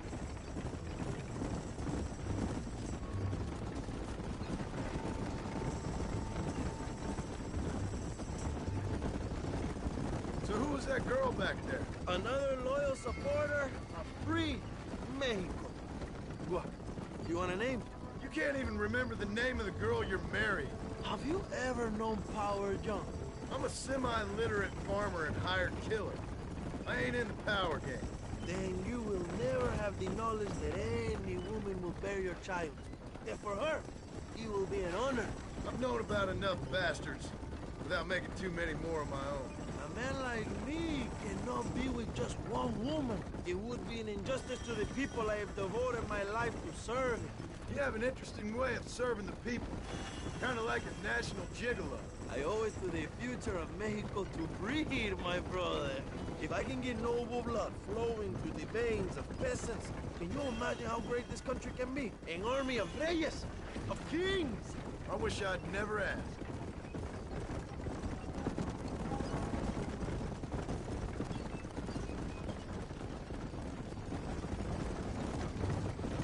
Have you enjoyed your time in Mexico, John?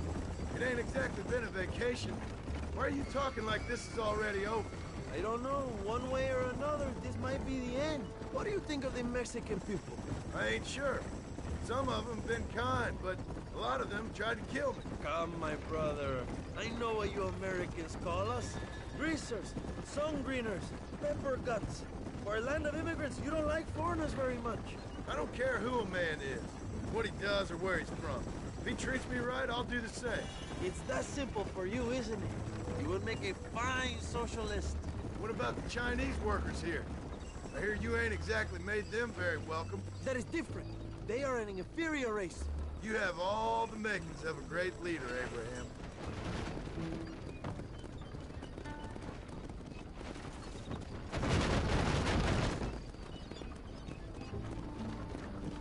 The revolution is gaining momentum. Do you have any idea how many times I've thought about the day I will march into Escalera and storm Allende's mansion? I think I have some idea. Soon it will be me sleeping on those silk sheets and the colonel lying with the cucarachas. From what I've seen of Allende, you might want to wash those sheets. You might be right, my friend. Do you really think a revolution can work? Do you have enough men? Revolution begins with one person, John. One person ain't gonna defeat the Mexican army. The poor are many and together we are strong.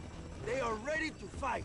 If it does work... It will. If it does work, and you take down Allende, what then? I will give the greatest speech of my life. But after all the fighting and all the speeches are over, what will you do? I will march on the capital and take on Sanchez himself.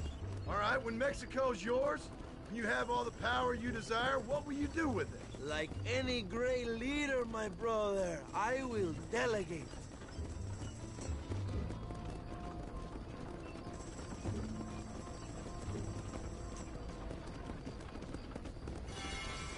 I have to say, I'm not usually in favor of American interference, but it will be sad to see you go. I ain't going nowhere till I have Bill Williams. What will you do when this is over? I want to go home, work my land, and grow old with my wife. That is hard for me to imagine. It's hard for me, too. But I've pulled this trigger too many times now. I'm getting tired.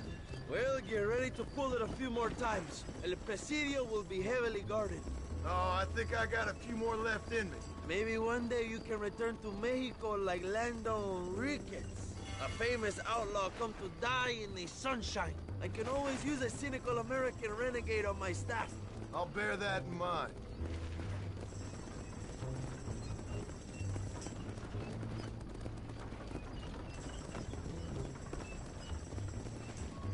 Allow me some silence on the journey. I have the weight of a nation on my shoulders.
presidio is just up ahead. Prepárate, mi hermano. This is our time.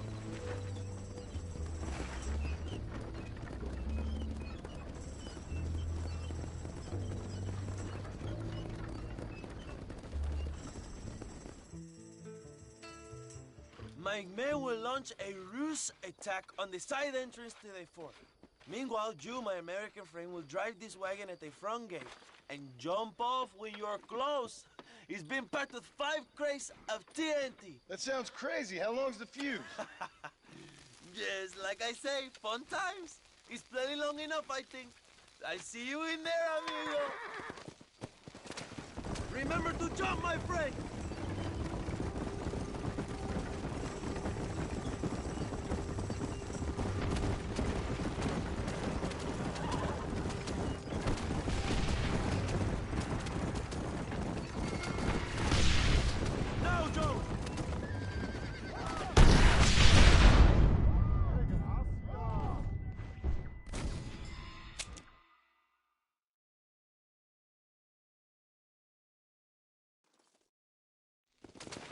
Go on, John!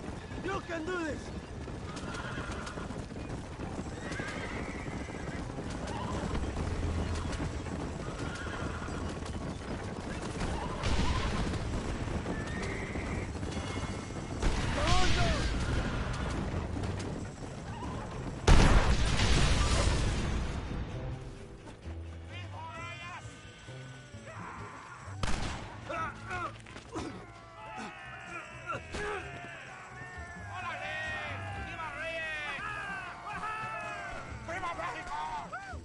We will keep the army occupied, John.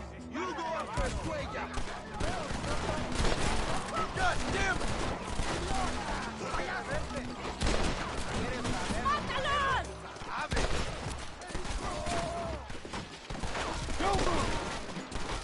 Pendejo. México, lindo y querido. ¡Toma, pelado!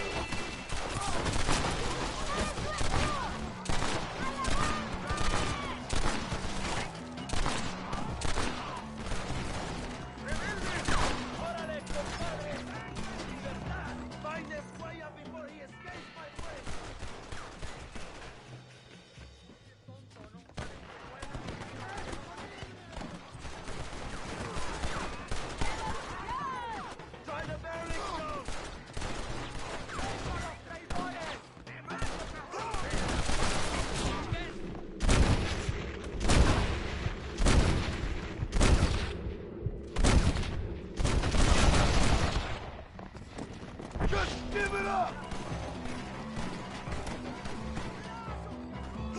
Javier! I just want to talk!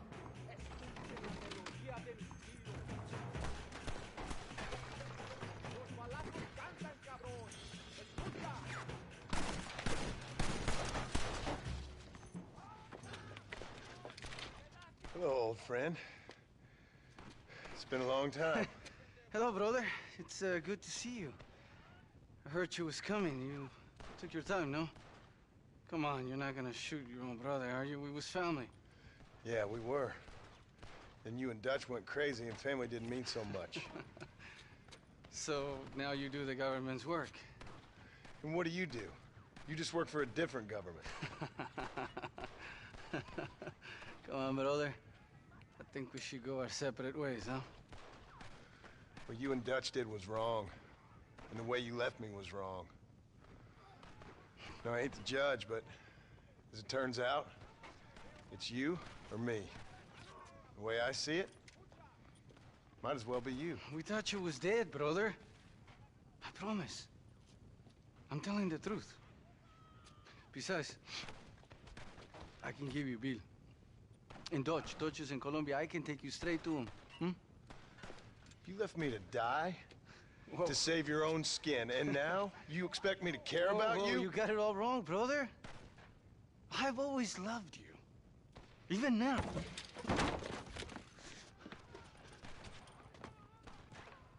You were always weak, John!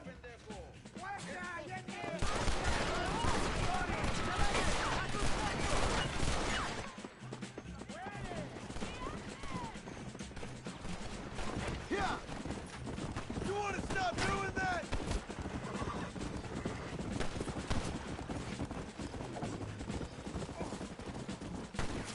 I just want Williamson, Javier!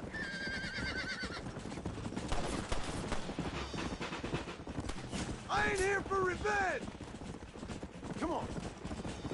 Go back to your bar, John!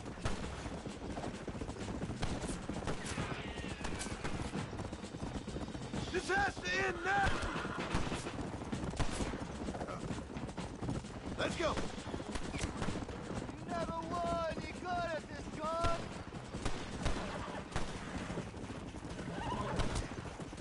Don't make me kill you!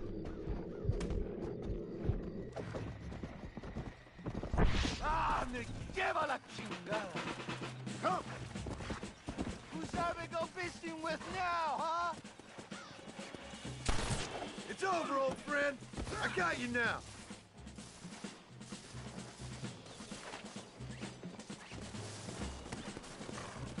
Did you think I wouldn't come for you? Yeah.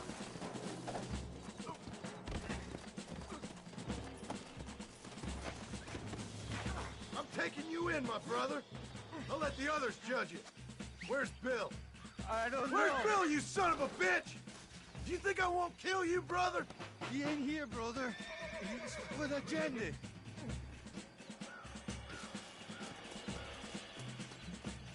It's a little late for revenge, John. I ain't here to kill you, Javier. This is just business.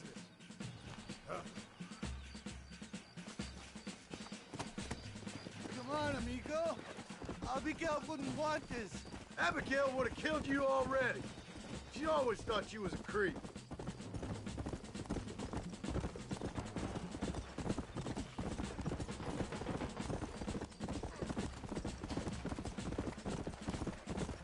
We was family, brother. You and me. Like Cain and Abel, I guess. Leaving each other for dead.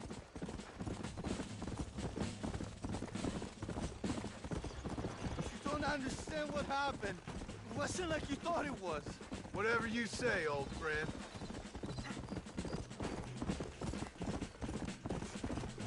Let's go. It was Bill, not me. Yeah, and he's next. You're gonna be locked up for a hell of a long time.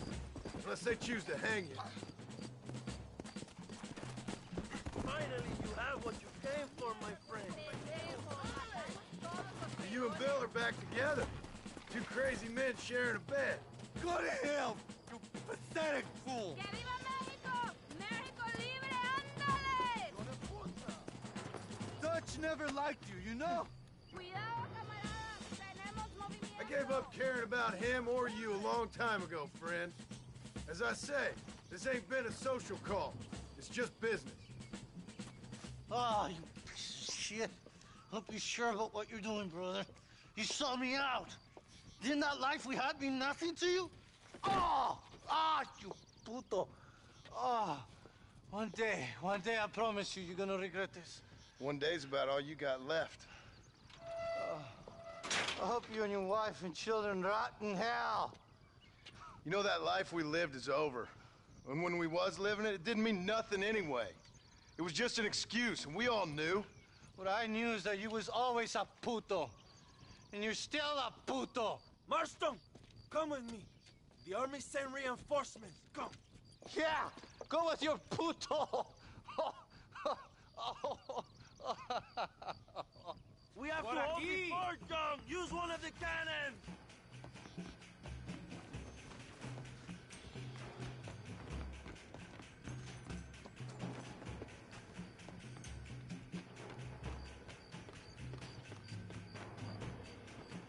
Stop them, Marston. Come on, my brother.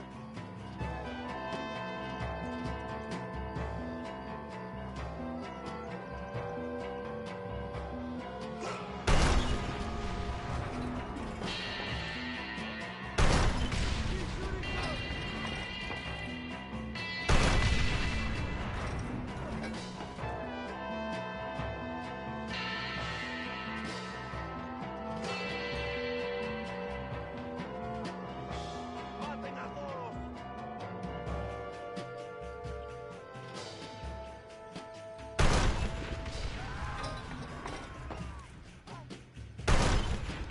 Get up!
Two old friends reunited.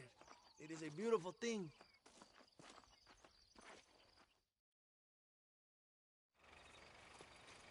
Mr. Marston, fancy seeing you down here. I must say it's a pleasant surprise to see you. You've done well, Mr. Marston. Now, Javier here gets to see how far the hand of justice can reach. Come on, you. Get in the damn automobile. Can we assume one of my commitments is cleared? Unfortunately, nothing is cleared, John, until your obligations are met. We need you to find Williamson, then head to Blackwater as quick as you can. We have reason to believe that Dutch Vanderland is in the area. Oh, your wife sends her regards.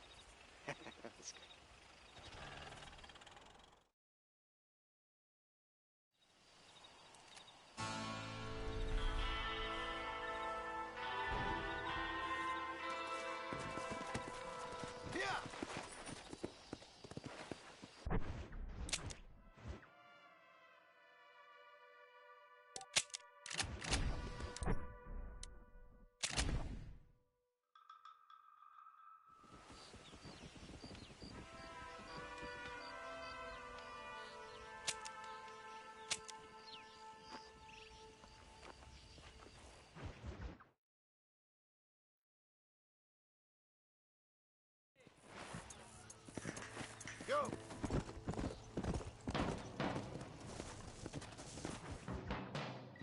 Dale, dale, chica, ¡Cállate, cállate, pendejo! ¡Cállate, estúpido! ¡Ponle la pared! ¡Voltealo, voltealo! ¡Quítate, estúpido! ¡Le voy a dar un balazo! ¡Quítate! ¡Quítate, pendejo! ¡Quítate! ¡Una, dos, tres! ¡Bang! ¡Bang! ¡Que viva México! ¡México! ¡Calmado! ¡No, para atrás, para atrás! ¡Usted para atrás! ¡Para atrás, para atrás!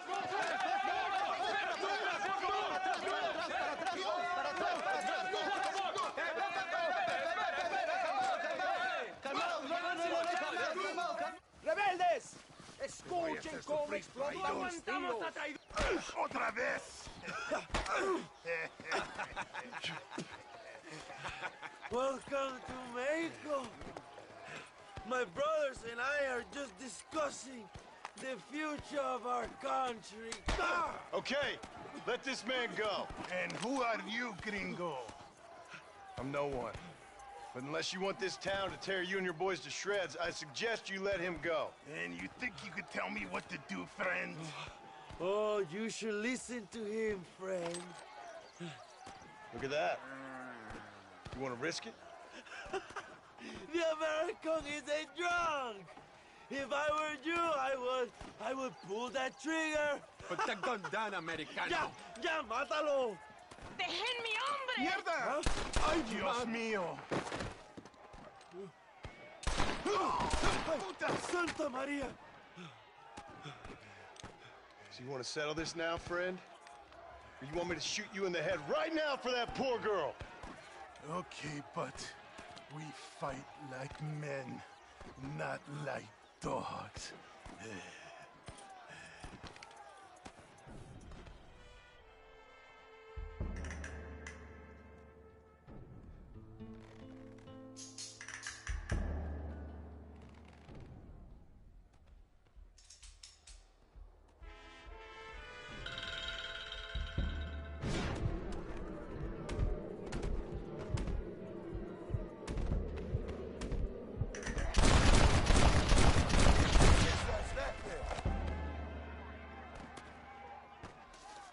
Thanks, my brother.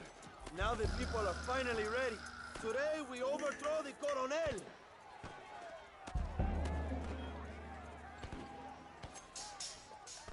Senor, there are prisoners in jail who will fight on our side. Can you save them? I will rally the peasants, Junkie. You go after the prisoners.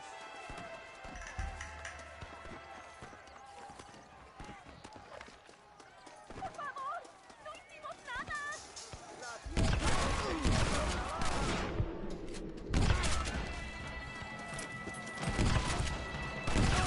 Cover! You don't even know what you're fighting for!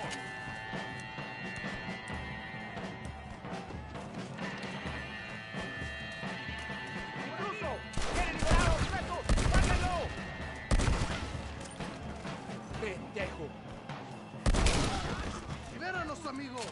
Somos leales a Abraham Reyes.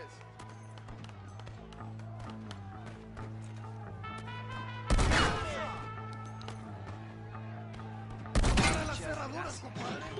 Come on, my friends. Reyes is getting ready to attack Linde's mansion. Thank you, compadre. I will fight next to you.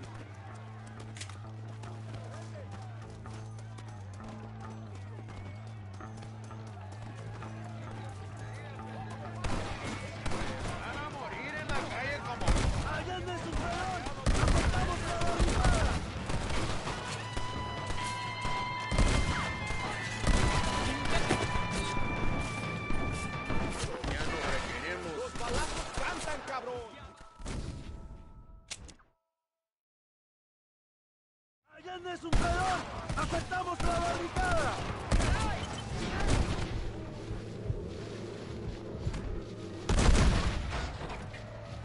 ¡Chino! ¡Es Sergio Turrieta! ¡Vamos, mis hermanos!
I'm getting good at this. What you got on? No tiene sentido.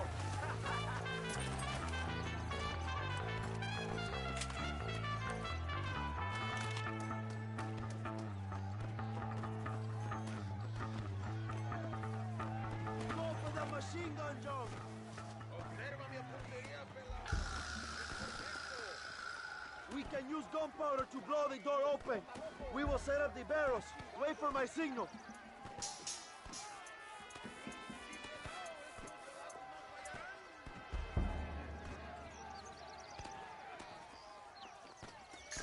Now, John!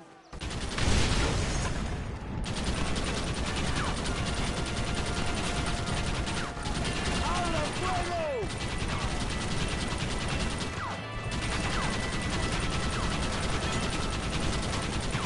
They're running back this side! ¡Adelante! ¡A la mansión!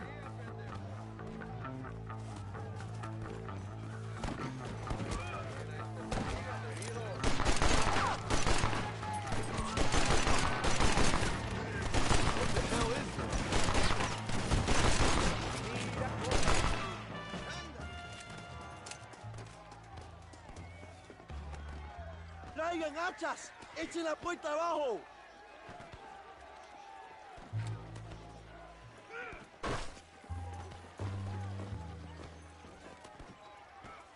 There are more coming up the hill!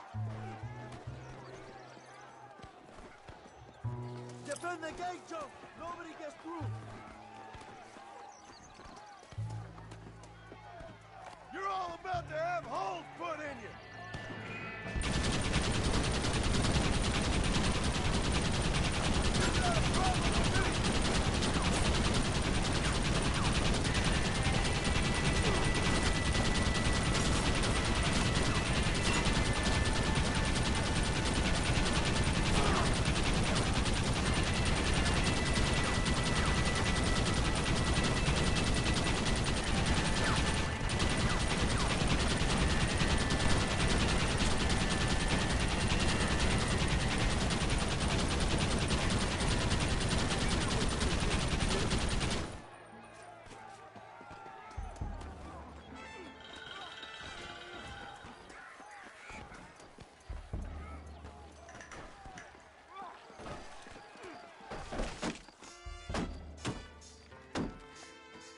on! We can still get to my stagecoach! Go then.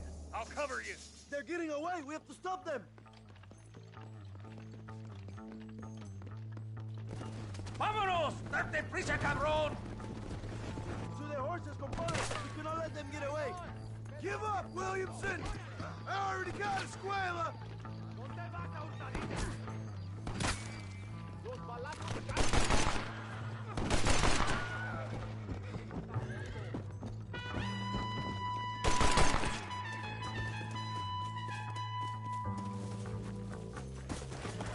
Faster!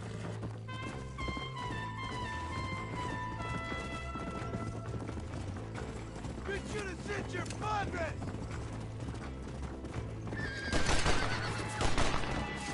Stay and fight me, you coward!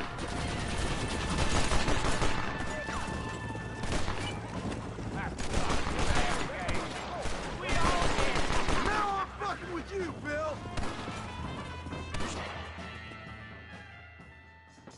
What the hell are you doing? Find my freedom, pendejo! Now shut up, you dumb ape, and get out of the wagon! Apúrate! I'm coming out! Don't shoot! Here, take Williamson. Just let me live. I will leave the country, I promise. You always was weak-minded. You're the one who let Dutch drive you insane! Dutch wanted you dead. We all did. Well, I'm going after him next. I'll outlive all of you. You always was a traitor. You bastard orphan!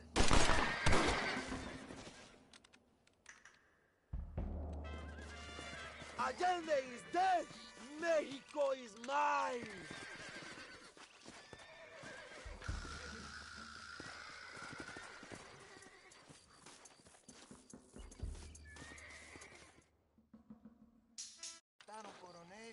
My people are free, and it is all thanks to you, John. And to the people who laid down their lives. People like Luisa. Oh, yes. She was very brave, and she will be missed. Who was she again? Your peasant girl wife-to-be? Oh, yes, of course. She will have a day named after her. Laura's Day. Luisa. What? Oh, yes, I know Laura as well. Magnificent girl.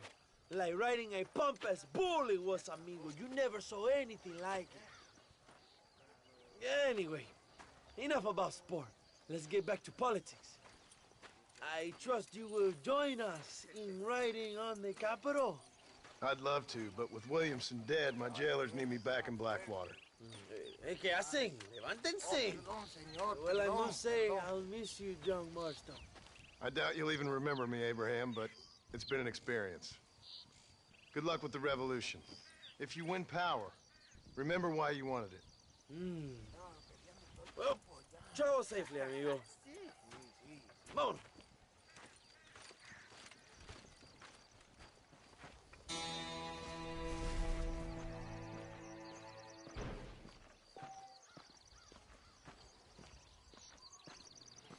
God damn, I love John Marston so much.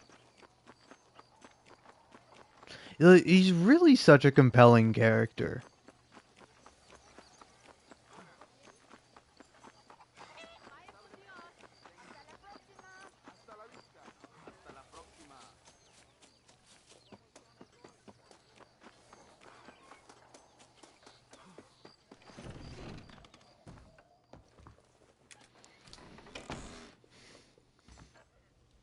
Let's see. Let's do this. And what do I feel like putting on?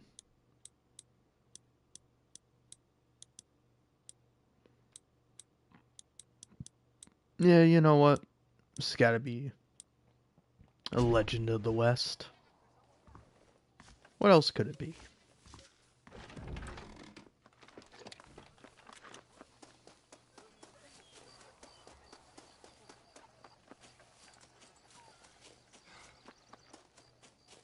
Excuse me, mister.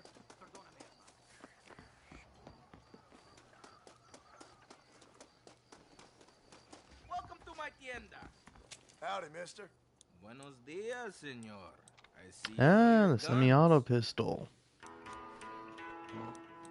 I am at your service. That'd be good to have, but I'm realizing I really like the Mauser because it's like full auto. Good. I got what I need. But like it's leading me to think like is it full auto in Red Dead Redemption 2? Whoa.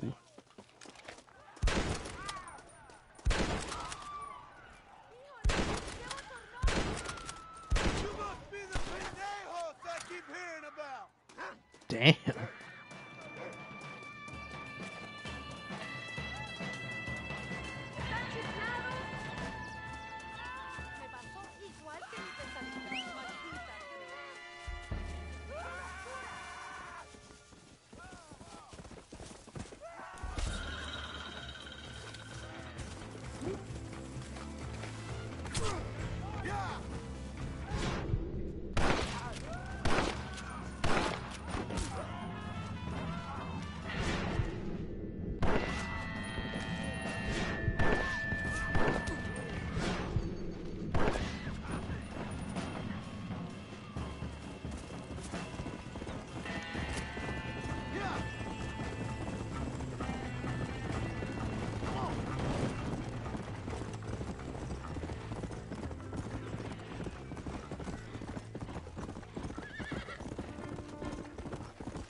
You know what? Fuck it.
One 101, 102, 103, 105, 106. I'm here to see Mr. Ross. 107, 109. Edgar Ross. 113. Upstairs on the right. 114. 115. 116. 117.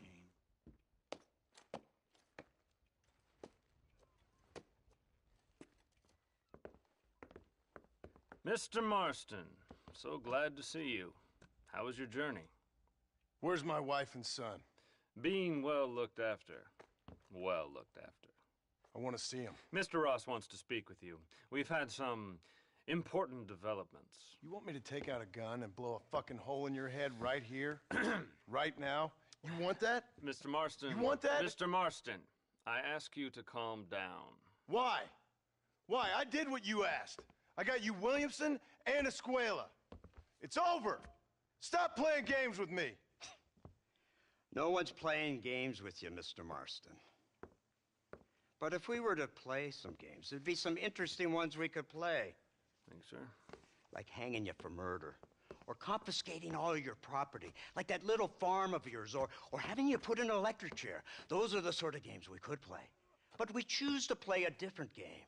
So calm down and play along with us. Where's my wife? You know, I forget, but I hear it's very nice this time of year.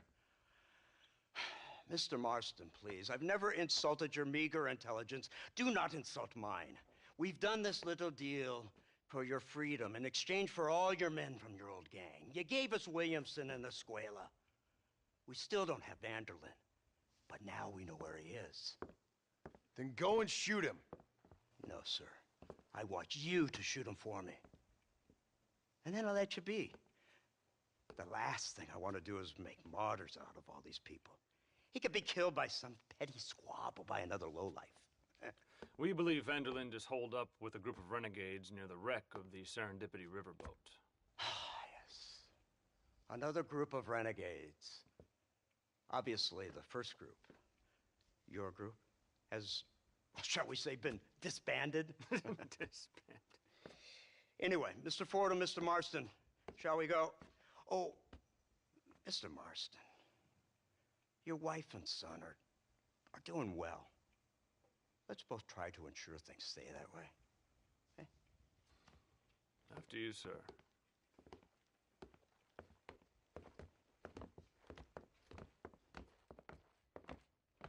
Oh, Mr. Marston, one more thing. This is for you. You're too kind. See, I have nothing but your best interest at heart. Let's hope it doesn't go off by mistake. 343. I have a patent for that, sir. This is an outrage. Ah, Mr. Marston. You're alive. Hello, Wes Dickens. Thought you were headed to Peking. So did I. So did I. A long story. But now it seems I'm being put under arrest and charged with narcotic possession or some other such nonsense. Ross, have him release this man. Why? Because he's a harmless old fraud, the kind of man that built this country. And because he helped me get Williamson. Did you hear that, officer? The man's a hero. Let him go. Come on, Marston. Moral degeneracy waits for no man. Let's hurry along. 344, 345, 347, 348, 3...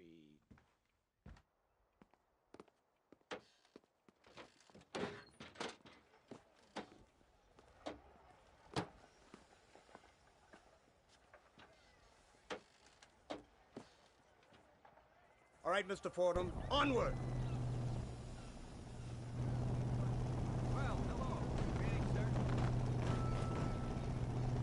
Isn't this something? Lawmakers and lawbreakers working together for the good of civilization. Like you always say, sir, the higher the stakes, the smarter you have to play the game. I can't imagine I ever said anything quite so trite. In any case, I'm not sure Mr. Marston would agree with us. Unfortunately, Mr. Marston isn't broad-minded enough to appreciate the unique opportunity we're offering him. Son of a whore. You best watch your damn mouth! And it's strange you should say that, Mr. Marston, because according to my files, you are the whore's son. Now, what else can I recall from the files? Ooh, let's see.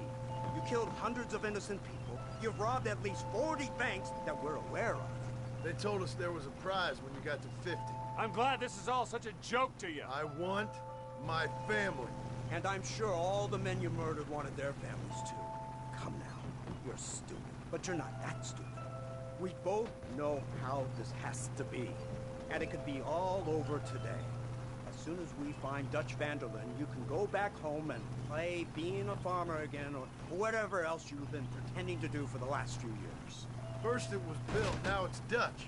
After Dutch, it'll be somebody else. Where does it end? It ends when we say it ends. You're in no position to make demands. Life you live. You don't just walk away from that. Buy a few chickens and make it all disappear. You should be dead or rotting in a jail cell by now. We are giving you a chance at new life. A chance at redemption. You can't erase your past, Mr. Marston. But we can.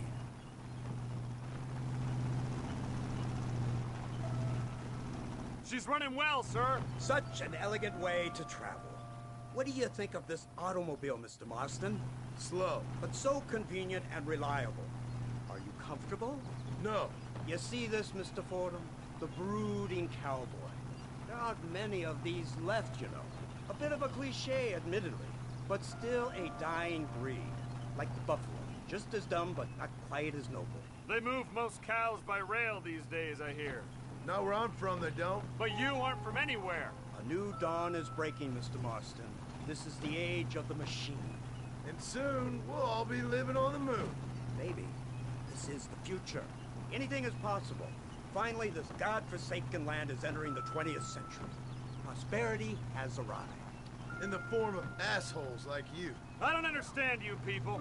The trappings of progress are here for the taking, and you're too stubborn to take them. It's not far now. The old Serendipity wreck has been used as an occasional criminal hideout for years.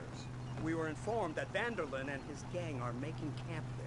We'll stop on the cliff above, and you and Agent Fordham will go on foot. I'll stay with the vehicle and keep watch. And you'll do as I say, Marston. Don't try anything stupid. Oh, I think he knows what's at stake. Don't you, Mr. Marston? Let's find Dutch and finish this. Come on then, Marston. You're with me.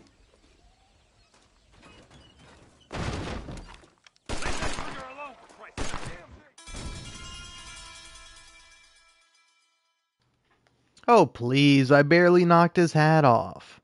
Anyway. Gonna cancel the mission because not only is this like my most unpopular stream, but, you know, I think I'm good. I think I got out of Mexico pretty happy with that. Got to do in the Reyes Rebels outfit. And gonna make a save here because I was thinking about it. I was like, oh yeah, that's my favorite scene. My favorite scene in this game is or it's I don't know if it's my favorite scene, but it's one of my favorite scenes of, you know, John Marston getting like sick of Archer and his bullshit and just being like you you want me to put a bullet in your head right here, right now? You want that? Huh? You want that? It's so great. I love it so much. Like, I don't know if you can really say that John Marston is a good man, but he certainly is a fucking great character. Like, he is one of the best. Which is why it's actually like, it's a miracle that like Arthur Morgan is as beloved as he is in Red Dead Redemption 2, because it's like John Marston is so fucking great. Like in some ways, I think he's funnier than Arthur Morgan. Like Arthur Morgan is more like sympathetic and compelling and like kind of, I think, more complex as a character. While, like, John is a bit more simple, but that just, it leads to such great comedic moments where he is this straight man throughout the whole game. And he's just so sick of everyone's shit.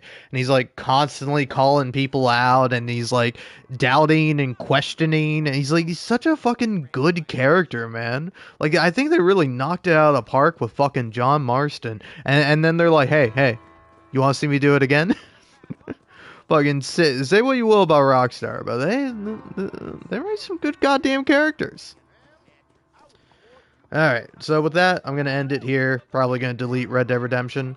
I might try playing Red Dead Redemption 2 tomorrow to see if there's any difference. To see if, like, maybe it's the fact I'm playing the first Red Dead Redemption. If I play the second one, maybe then I'll get more viewers. But if not, I'm just going to say fuck it. And I'm going to, you know, go back to playing, like, indie games.